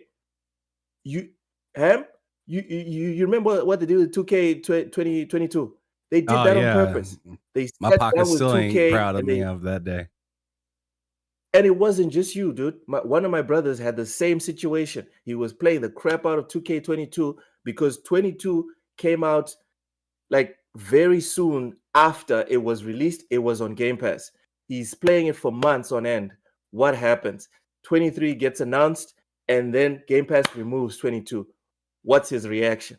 He's not only going to buy 23, he's going to do it on Xbox. Boom. Curie Cosmos, exactly. Curie Cosmos says, what's cheaper than free? There you go. Jacob Novik, Bethesda, or nah, that's not stopping Sony. Starfield was released yesterday to have 200 million as budget and 500 people working on it. It's not just money, dude. There's a lot of games that had money thrown into them, but they didn't work out. It's not just having money to make a game a banger. What do you think, Ham? I'm sorry. What was the last thing you said? I was reading the chat. Jacob Novi says Bethesda, or nah, that's not stopping Sony. Starfield was revealed yesterday to have 200 million as budget and 500 people working on it. Is that like an argument for Sony them being capable? Starfield. Yes. Yeah, but like then you're talking about a lot more than talent. just the. I mean, sure, there's a talent, but then there's the engine as well. And who else has an engine anything like creation? You know? I mean, there's a lot of facets that go on with it. So there's the engine, there's the talented people that are there. There are the people that maybe that have been around in Bethesda that understand how to put an RPG together and make it make sense. I mean, look at all these big devs shaking their knees at Larian. And like I got a lot of respect. I appreciate you, Jacob, but like if you got all these big devs shaking their knees at Baldur's Gate 3 from Larian Studios, imagine some manager or better yet Jim Ryan over at PlayStation saying, make a copy of something like Starfield. It's just like, what? Excuse me? Like we've been like a lot of these studios have been making like movie type games, which some of them are banging and dope. Like Ghost of Tsushima, phenomenal. God of War, great. Horizon Forbidden West, something. But you know, I'm just like I'm just saying to tell like a Sony Santa Monica or better yet, your No Miss team over at Insomniac, yo, make this. They'll turn and laugh at you. I think that they'd be like, yo, I don't care if we have 2,000 employees. Are you high? We don't know how to do that. like we don't know how to do that. Like, sure, you may even have developers that used to work at Bethesda under your team, but it's a team effort, not a single person that's just gonna figure it all out for another platform to be able.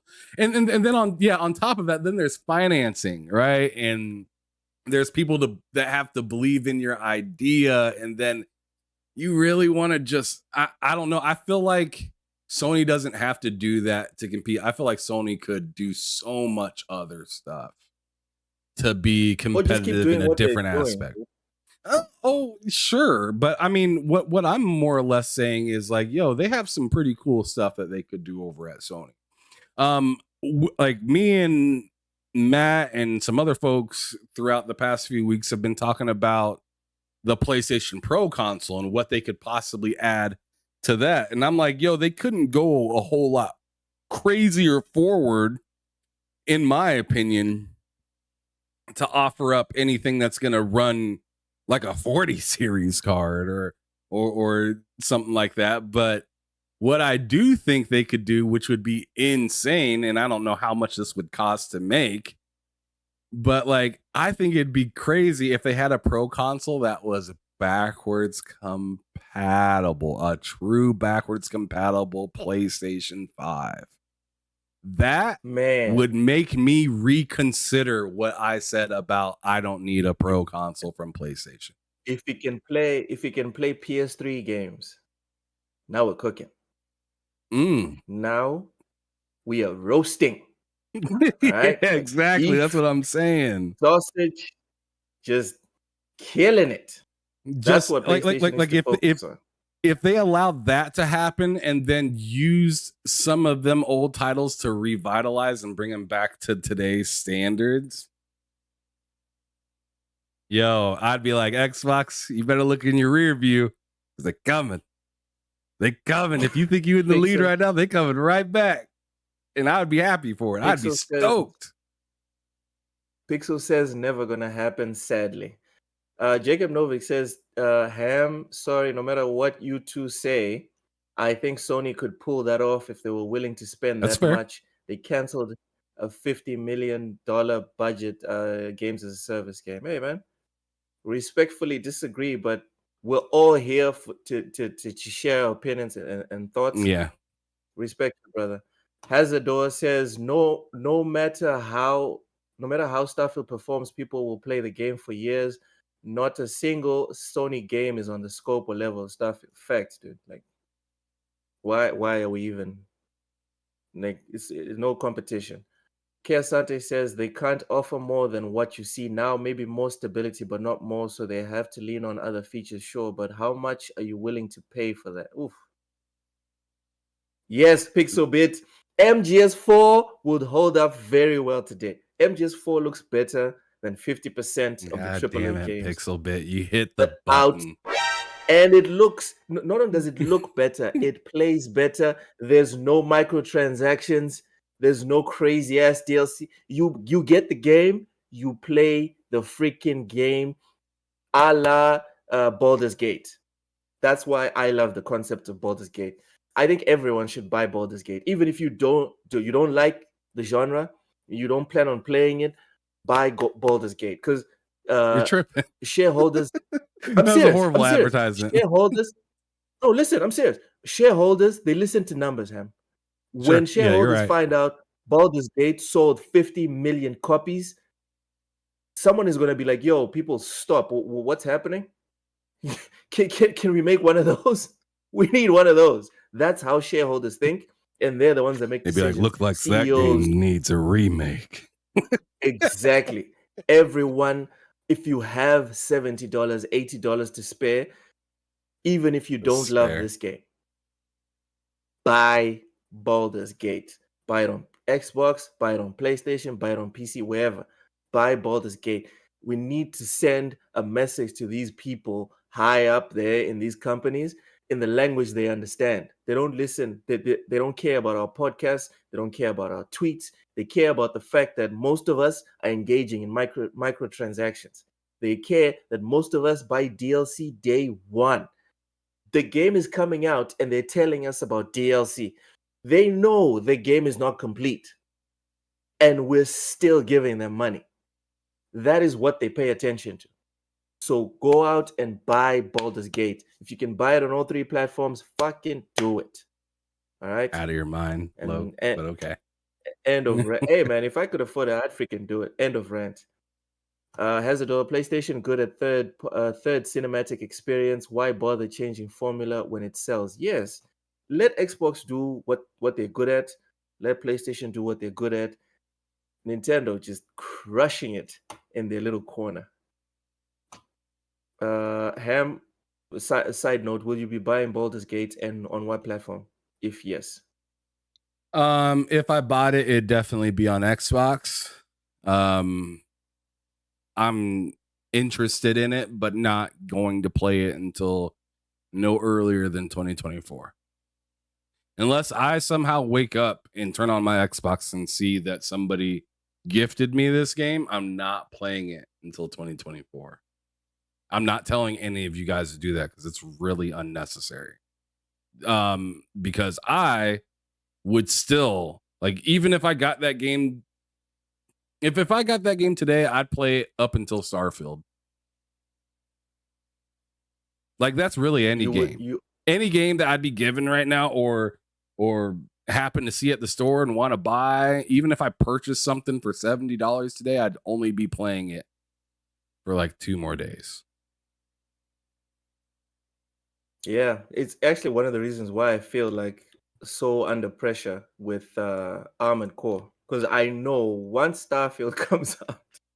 That's why I didn't want to buy it. That's why I didn't want to buy that. Or I was capping so hard for Immortals of Avium, and I think that game looks amazing. I know that it has its flaws, and it's a really beefy game. Shout out to Lord Cognito. But I just don't see the point in spending that type of money just to be able to look at the digital square. Because that's all I'd be doing until late the end of this year. You know what I'm saying? It's a lot of money to spend just to look at something. Okay. Well, I will be playing the crap out of Armored Core. Just to take a break from Starfield, and I think Starfield that's the one thing that would be lacking in Starfield. I'm guessing someone will mod it in eventually, but yeah, they need to work on putting mechs into Starfield. That's just me. I'm saying in a world where you have starships that are flying all over the place, you don't have mechs? No. Mechs and vehicles. Those two, come on. Come on, Bethesda. Do something. Jay Rambert, welcome in with the $5 super chat. Says y'all see the triggered. Yeah, he said y'all see the triggered outlets who didn't get Starfield codes. Too funny. I saw one. If I'm not mistaken, it was Eurogamer that didn't get Starfield codes, and they wrote There's been an a bunch article. of Go ahead, my bad. They wrote an article explaining why their review would be late. And I'm sitting there like, okay, so you think there's a dedicated fan base of people that are like, I want to get a review for Starfield, but if Eurogamer or if it's someone else, I apologize. This specific outlet that I am a fanboy of did not get the review code, so I'm going to wait until they put out their review. Every other place that got a review code, I don't really care. I'm waiting on these guys. I think that's wild. Ham, what's your take on this? There's been a few outlets that have been kind of frustrated about this. And some of it deservingly, some of it not. I know there's been I've seen J-Dub, of course, because he's been super pissed about this whole Starfield thing, obviously, for fanboy purposes. But he posted, I wouldn't say he's pissed. He's just fucking with people, of course, because that's what he does. But his post, which I'll actually go on ahead and just put it on the screen so everybody can see it. Okay. Put it up.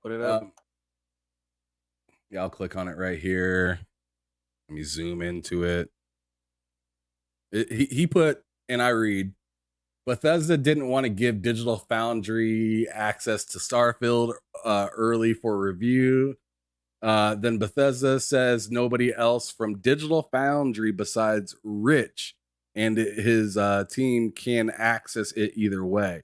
Very curated and worrisome, unprecedented even. They did this on purpose. And do you and I'm gonna ask you a question right back, Loke. Do you think that they did that on purpose with Digital Foundry not giving them access to it? Yes. The thing with codes, it's very strategic. I'm not saying that it's a sign that the game is going to be bad. No. When I say it's strategic, I mean it's calculated positivity. Who gets codes and who doesn't get codes. It's calculated. So Digital Foundry, whether some people see them as neutral, some people see them as fanboys for PlayStation. No one sees them as fanboys for Xbox. Now, whether that's a reflection on Xbox games or not, I don't know. All I'm saying is, if I'm running, that's a reflection on Digital Foundry. Okay, if I'm running marketing for Xbox, I'm not sending a code to Digital Foundry. I'm just being honest. I'm not doing it. So, first off, it's not unprecedented because Xbox is not the only ones that haven't sent codes to Digital Foundry ever, right? And they did this on purpose. Of course, Xbox is not sending codes by mistake to we send it to Ham. Oh, we sent it to Jacob Novik. No. There's meetings about this. There's evaluations made, and the codes are sent out. So, for me, this tweet is, again, like you said, it's just him messing with people because, again, Digital Foundry aren't the only ones. Eurogamer didn't get it, etc. I'm sorry, it just makes sense. If I'm capping all the time for Metal Gear, Ham, and then I get the code for Metal Gear, it's just what happens, dude. And if you're shitting on Metal Gear every single day, constantly, and then you send an email to Konami, what do you think is going to happen? Just guess. It's pretty obvious. What are we talking about? Chio Walker said it's Eurogamer that didn't get, but Digital Foundry, which is part of them, did get it. Basically, Digital Foundry is a part of Eurogamer. Okay, so Digital Foundry did get it.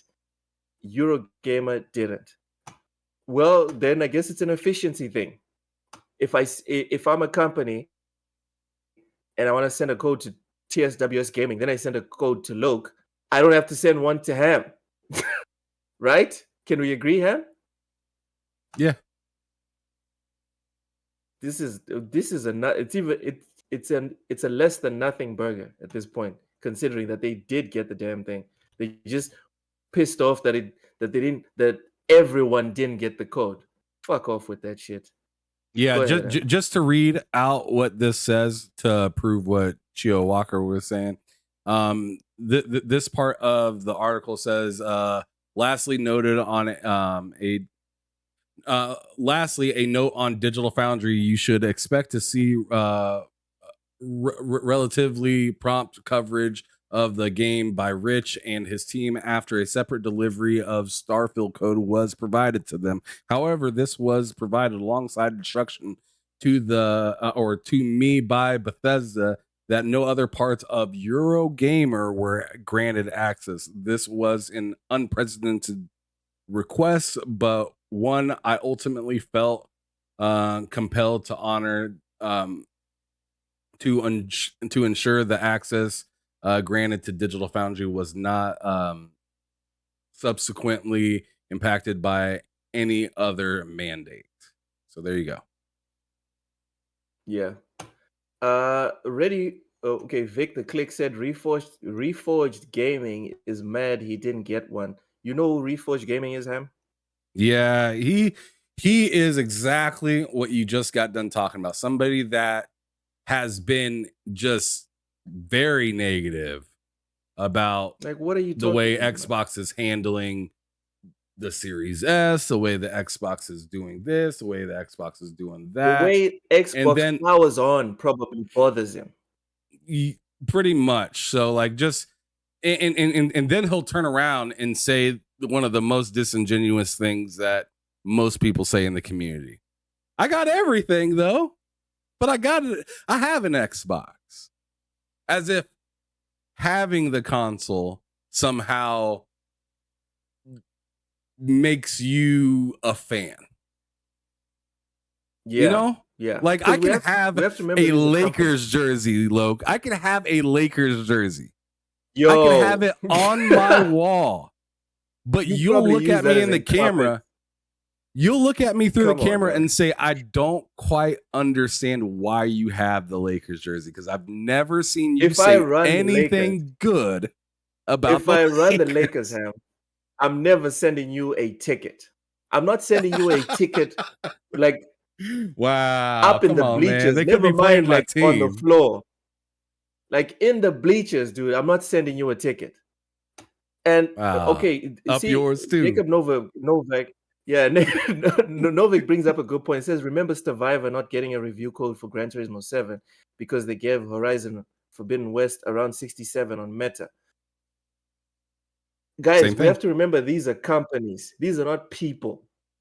And the code thing, it's marketing. That's the truth of it. All right?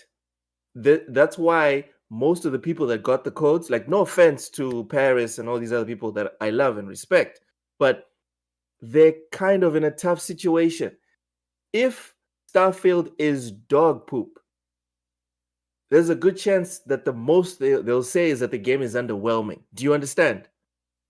Sure. Yeah. There's to guarantee that when the next Xbox exclusive comes through, they at least have a chance of getting it. Now, if they sit there, if Paris sits there and says this is horrible, Xbox shouldn't have bought Bethesda. If Bethesda was still independent, Starfield would be a masterpiece because it would be coming to PlayStation as well, etc., etc. I guarantee you, Paris is not presenting on any more of these Xbox shows. He's not getting codes, etc., etc. It's marketing, people. Make peace with it. All right? So this is fine for me. It's perfectly fine. It's why I'm also perfectly fine when I don't get codes. In fact, I don't even ask for codes. The codes that I get is because they just send them. I don't ask for codes because I crap on everyone. All right. Big Mad Mo says Lakers are boo boo. No, they're not. Dusty says Lakers all day. Yes, Dolan Knight, Lakers stomped the washed up Warriors. Yes, we did. Yes, we did. Anyways, let's move on. I think we're good on this one, huh? The whole Starfield. Well, this part of the Starfield thing, because we still have more Starfield coming up. Spoiler alert. The next topic is Focus Entertainment announcing that they'll have a gameplay showcase for Space Marine 2 and Banishers Ghosts of New Eden on August 30th at 6 p.m. Eastern, 12 p.m. EDT, I don't know what that is, and 9 a.m. Pacific. Ham, are you excited to watch this showcase? We won't be live streaming it because we get Ham. Can you? We always get those why? copyright claims whenever we do that. We get those copyright claims because of music or one thing or another. So I'm just tired of dealing with it. So I just don't even do it anymore, and I just talk about whatever happened on it the next day or later or whatever. But I'm pretty excited. I'm actually currently, like I said, I'm bouncing between games right now. But Space Marine, the original one, I have it for my 360, and I've been getting down on that, and that's still a very beautiful game to this day. The cutscenes, phenomenal. I thought you didn't like cutscenes. Fun. Yeah, every once in a while, your brother Ham got to enjoy a little something. Got to put down the controller every once in a while, Loke. Not all the time, like you. Yeah, man. But anyways, Loke said, Loke told me he beat Scarlet Nexus. I checked his game score. He didn't even touch the game. He just watched the anime. What? He didn't even beat the game. Cut the cap. Cut the cap. I beat it twice. This guy. Dude, you watched the season 1 twice. Gotcha. Yeah, that's cool. But anyways, but yeah, I'm excited for Space Marine 2 because I've been playing some of the Space Marine 1 and it still holds up to this day on the 360. Runs perfectly fine. I got the old school fat 360. And then as for Banishers, Ghosts of New Eden, that game looks amazing. I ain't gonna lie, it looks really good. I'd like to get into that as well at some point. So they're showing off 2 games that I don't want to miss, and I mean it says it on the post. You don't want to miss that. I don't. I want to see it. Yeah, for me, it's Banishers looks interesting. I'm not sure I'm gonna.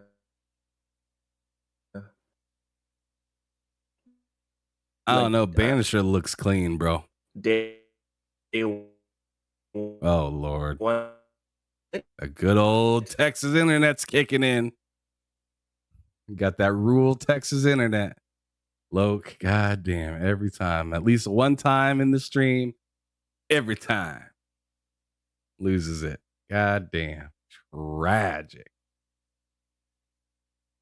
Hopefully he can get his horse to get the clopping. Do not get that internet back.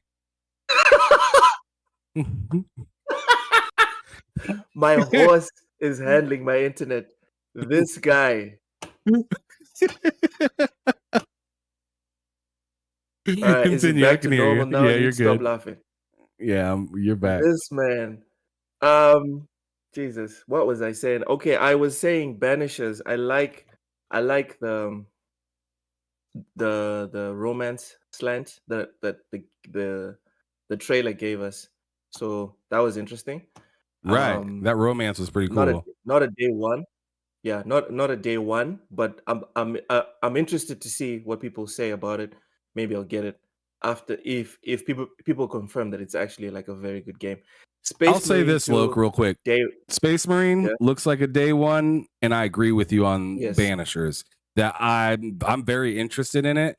I'm just not sure if I'm just like take my money quite yet. Need to see a little bit more from it. I want to see like just like 5 or 10 minutes of just gameplay and see just what that looks like. Yeah, I agree on Banishers. As for Space Marine, again, I agree with you. Day one, I don't even care. This game, I hope Space Marine 2 creates like a whole bunch of more like Space Marine sequels, because I need the Gears of War itch to get scratched on modern consoles with better graphics, etc. And Gears of War died with Gears of War 4, in my opinion. So rest in peace, Gears of War. Come and bring it, Space Marine 2. Jacob Novak says, I hope Xbox gets another studio to make another big space game exclusive to anger oh Lord. Wow. Okay. That was messy. That was very messy. Big Mad Mo, seriously, when Dolomite says they didn't exist since since before 2015, come on, dude. You maybe were following the Warriors before 2015. But most people, when we say most people, we're talking about like the planet, dude, didn't even know who the Warriors were. Like the one time I even cared about the starting five of the Warriors was when it was the Believe team that beat Dirk's Mavericks after they won the championship. That was it. Before that, the Warriors were an afterthought. After that, they were also an afterthought. And then Steph starts draining threes, and then it became a team. But still, stop being disingenuous. Come on. All right, last topic. Nobody really know. I feel like nobody really knew too much about the Warriors other than like Jason Richardson because of the dunk contest. Yeah, and even then, Ham, the context that I think Dolomite's going with is the levels where the Warriors are at. My wife knows who Steph Curry, Klay Thompson, and Draymond Green are. She knows who they are. Random people that don't follow basketball, they know the Warriors. That's what he means, Big Man Mo. Obviously, basketball heads like us, we know teams like the freaking Hornets. All right, I'm always bashing on the Hornets, but yeah, we know teams like the Hornets or the Bobcats. The Bullets. Most people that don't follow basketball don't know who didn't know who the Warriors were until Steph showed up. The Kansas City Kings. That's why you see, no one knows about these teams. Now, the Lakers, random ass people that have never watched basketball their whole life, they know who the Lakers are. They know what the Lakers are about. They know where they're located. They know who Magic Johnson is. They know who Kobe Bryant is, etc. The Minnesota Lakers. Nobody know about no Supersonics. No one knows about the Timberwolves. Come on, man. I said the Minnesota Lakers. You're a super fan. It's just like video games. We know games like Immortal, Phoenix Risings, etc. But the random person doesn't know about Immortal. The random person knows about FIFA, they know about Madden, and now they know about Starfield. That's why they're salty. Let's be honest. That's why they're really salty. It's not because Starfield's a good game. It's not because Starfield's a good game, man. It's because Starfield has a footprint. Big, so big. It includes people outside of gaming. That's why they're pissed. Because no one knows about Horizon outside of gaming. No one knows about The Last of Us outside of gaming. People barely know about God of War. I think that's changing for The Last of Us. I feel like that's changing, especially since they got because of the TV show. Yeah. Again, I think TV show definitely you needed a tie-in. Again, you needed a tie-in. Come on, Lo. Come on. You have to add context. I'm just being honest. You needed context. If there was no TV show, nothing. Fair enough.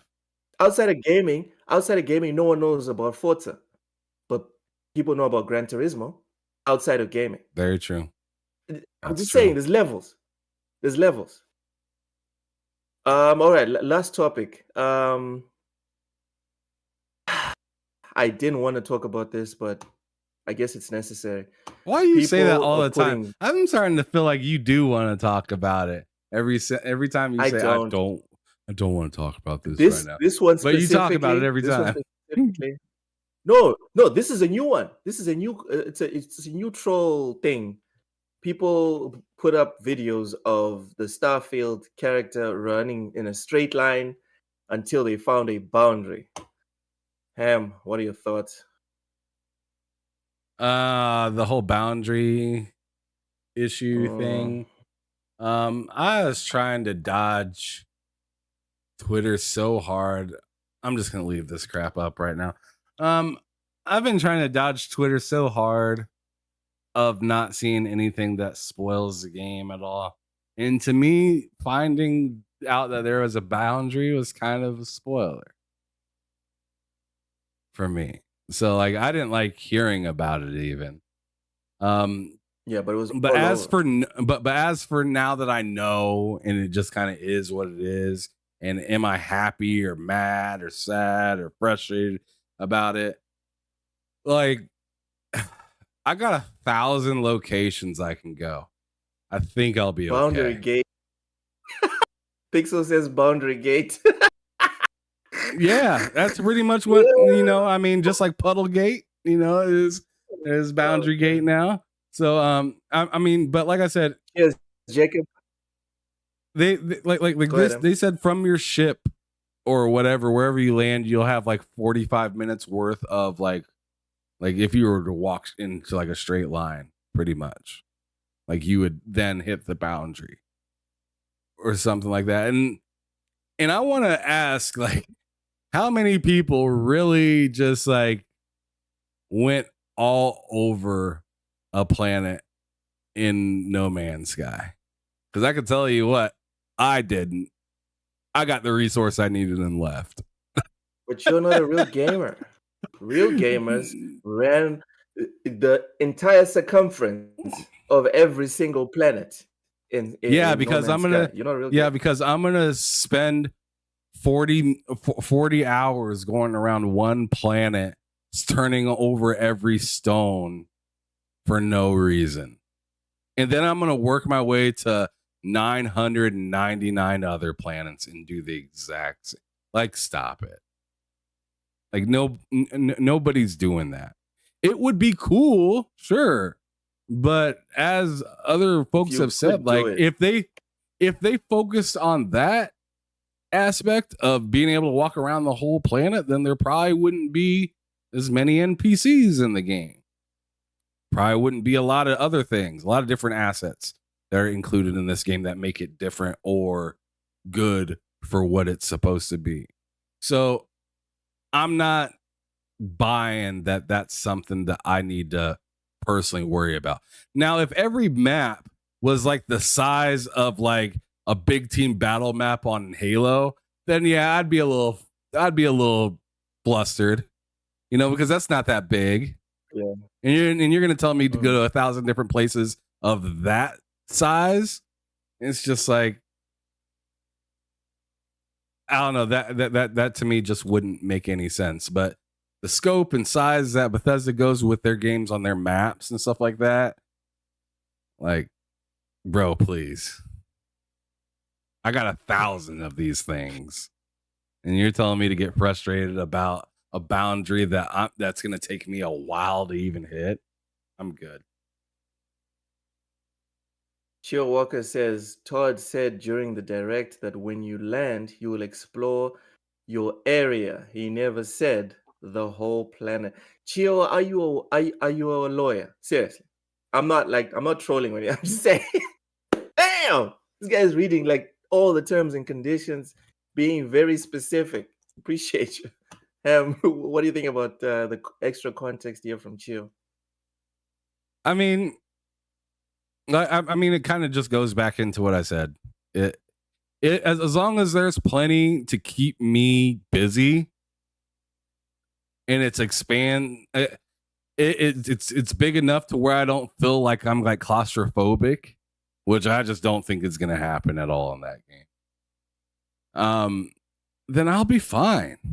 Like, I don't know what else to say about that. Look, I think we'll all be fine. None of us are going to be worried about that, man. I'm just imagining the demon that goes out and 100% this game in like a week. Like I don't know. Yeah, there's people that'll do it. I think someone will do it. There's psychos out there. Vic the Click says the last of with a $5 super chat. Appreciate you, bruv. Says The Last of Us is a group of ponies that still believe Starfield will come to PS5. Hopefully that helps the Pume, because the Pume asked, "What is The Last of Us?" Oh God, Damn, this guy. I have no response. Hey, that went south. Victor Click's got the fire going today. Just he stays roasting heated. everything and everyone. He stays hot all the time. All right. I think Cozy's gonna be joining us this coming Friday. I think I got a message from her. Yeah, technically, yeah, exactly. So and by then everyone would have gotten a taste of Starfield.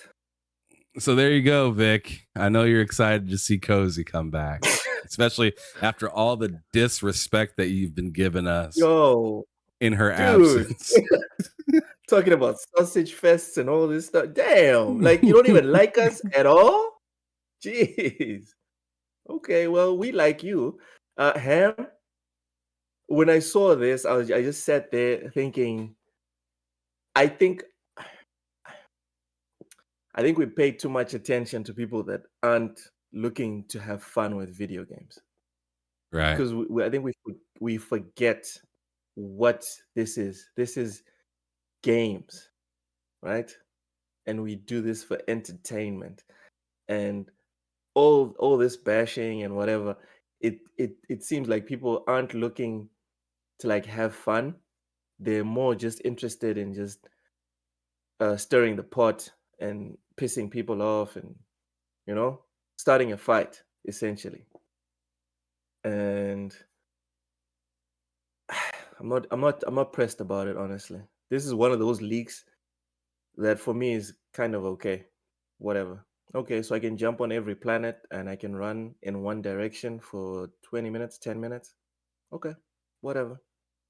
You haven't convinced me that this is not worth my money, because the person that did that specifically chose a barren planet and did that. And Starfield's they're trying to be realistic with the concept of space. And if you look at the concept of space and the average of planets with and without life, this is actually what it adds up to. Like 99% of space is just rocks like the one we saw. There's no life. Things aren't popping off. Just look at our solar system, for example. It's one planet with life, the rest is just rocks. As for the limits, just like what Chio Walker said, they didn't promise you could walk the entire planet. They promised you could walk a region at a time of the planet that you land. So and they make it sound like it's one region, like there's going to be multiple regions on each planet. Yeah. So we don't even know. Maybe you do get access to the whole planet, but you can't have the whole thing at once. Maybe they're like, okay, just take it in bite size, Here's this slice and this slice and this slice. So you can walk around the entire planet, but you have to do it in phases. And if that sucks for you, I'm sorry, man. Just fast forward to 2050. That's what the current hardware allows. Just okay. Fast forward fucking 27 years. I'm just saying, like, these things can't even do 8K. It's on the box. Like you said in your tweet today, it's on both boxes. The Xbox promised 8K, the PS5 promised 8K. They don't do it. They don't give us 120 frames per second. They selectively give us 60 frames per second. You want to sit here and very selectively give us 120. Yeah, and now you want them to render a universe. Okay, sure, buddy. Pixel Bit with not just a universe, but a universe with RPG elements that have that can give you the tie downs to be able to put all these things in one spot, or pretty much build your home. And like if you get mad and shoot the wall, that shot is still in the wall when you come back home. Dude, Like, you know what I you mean? drop that cheeseburger. You drop that cheeseburger on that planet, bounce, come back, it's there. I'm curious if the food rots. That would be interesting. Moldy Pixelbit burgers. with the Pixelbit, do they turn blue? Pixelbit with the $2 super chat says you have access to the entire planet in phases. See? Yeah. Yeah. Essentially, them dealing with the limitation of the hardware they have at the time that they exist. That's awesome to hear from, because I was kind of wondering, like, I wonder if there's going to be certain parts of the planet that aren't accessible or something like that. But hearing Pixelbit saying you have access to it all, it's just in phases. I mean, are we going to sit here and pretend like Grand Theft Auto 3 wasn't shutting it the fuck down? Back on the PlayStation 2, you had to go to Staten Island. There was a load screen between each one, and I was hyped every time I seen that load screen. I was hyped. I was like, man, I'm about to go get with the yardies. I'm about to go steal me a lowrider. Let's go. You know what I'm saying? Like I'm excited for that. Like, I don't give a damn. As long as the game's fun. Done. Yep. Raichi brings up something interesting. He says, as long as there's more environments than Halo Infinite. See, this is what I'm talking about. Snow, lava sections, you know?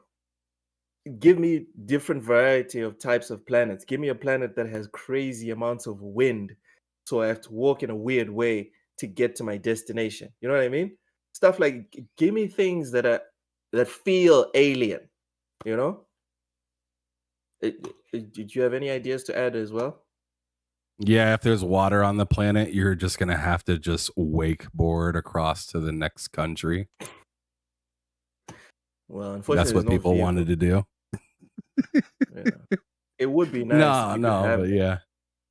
Cars, boats, speed bikes, stuff like that. That would be nice. Mods. The mods are coming, yeah. He says, I don't care about walking. Can I have a happy ending? Oh, whoa. What are we talking about? Knowing Bethesda, Vic, knowing Bethesda, you will get your wish. Knowing Bethesda. Oh, shit. There's a mod for that. Won't put in. They probably... No. I think the base game will give you some of that. I don't think it'll be as detailed as Baldur's Gate. But yeah, I'm pretty sure there's going to be something. I'm not speaking as someone that has played the game. I'm just guessing. You meant to say as trifling. Trifling as Baldur's Gate. Baldur's Gate it's a great game. That's all I will say about that. And with that, we have reached the end of yet another lowdown on here on TSWS Gaming. I'd like to say very, very, very thank you to everyone that hopped into the chat. Thanks for spamming the like button. Thanks for spamming the chat. Really appreciate all of you guys. Hamathy, take us out. Yeah, we really appreciate it, you guys. This is actually the longest concurrent or largest amount of concurrent viewers that we've had at a time throughout the entire show. So big thank you to you all. Big thank you to the new 10 members that joined TSWS Silver. I really appreciate you guys for that. Shout out to Kay Asante for giving out the gold is coming. Definitely. Sorry, go ahead. Definitely shout out to Kay Asante for dropping those extra memberships to you folks, so you guys can be part of the membership crew over here. Make sure you use those emotes. Make sure you show up on Friday. Spit yo game, talk yo shit on Friday, and you could possibly be selected for being the most interesting person in the chat to get a $10 voucher for either PlayStation, Xbox, or Nintendo. Sometimes Steam, sometimes. But it kind of depends on your region, because I don't have access to getting all of them. And sometimes the prices are a little different, and I don't like it. So mostly Xbox, PlayStation, and Nintendo, depending on where you're at, maybe Steam as well. But just kind of let me know what you like if you win or whatnot, and we can keep it pushing. Thank you so much, though, everybody. Ready for launch. Vic Click says, amazing episode, guys. Amazing crowd. I'm gonna throw it right back at you. Amazing crowd. You guys kept it moving. Yeah, for real. You guys kept that chat moving. It was goofy. It was fun. We were joking. We got to learn a little bit about. I was sitting there calling it FSR 2.0 when I already know that's out. So shout out to those of you out in the chat keeping us honest, correcting us when we're wrong and stuff like that, because that is something that needs to be valued as much as anything else, is just honesty. Yeah. But anyways, make sure you guys come back this Thursday for another episode of Behind Them Sticks. I know I missed out last week. I forgot to book my episode because I left town and just kind of threw everything away. But this coming week, I got Chris Jones coming through. He's actually known as Lord Chris in the realm. He works for lordsgaming.net. So if you know the Iron Lords actual website, that's what he does. He's one of the main writers over there. So if you guys want to check out and learn some stuff about Mr. Lord Chris, aka Chris Jones, what? Ask him, how can I send my CV? I want to write for them as well. I'm trying to get paid. Oh, that would be interesting. That would be hella dope. Yeah, I could definitely ask him about that for you, brother, and just kind of see where he's at, or see if they're looking for any more writers. Better yet.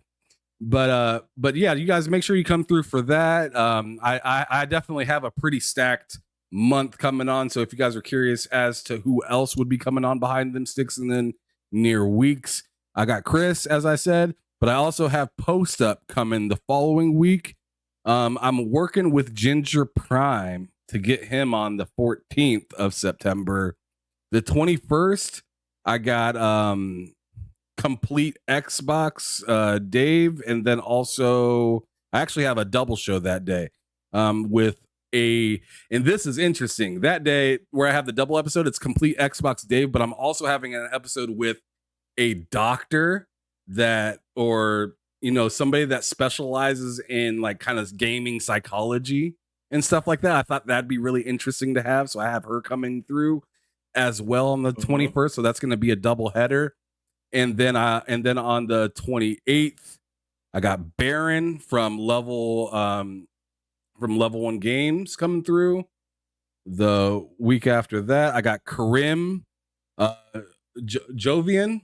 I'm probably chopping his name up. All right, just tell us when Phil Spencer's coming. That's what we really want to know. Come on. And then Synthetic, I got coming on the week after that. Like I said, I got it packed up for the next like month and a half. Stop teasing him. The next month and a half, I got Behind Them Sticks definitely ready and set to go for you guys. So make sure you guys check it out. But appreciate all of your guys' time. Y'all stay up, and as we say here at TSWS Gaming, it's your boy Ham Solo and Loke 7, letting you know to keep it gaming or keep it moving. Keep it moving. Peace out, y'all. Ciao. Lady Foxfire says spoilers.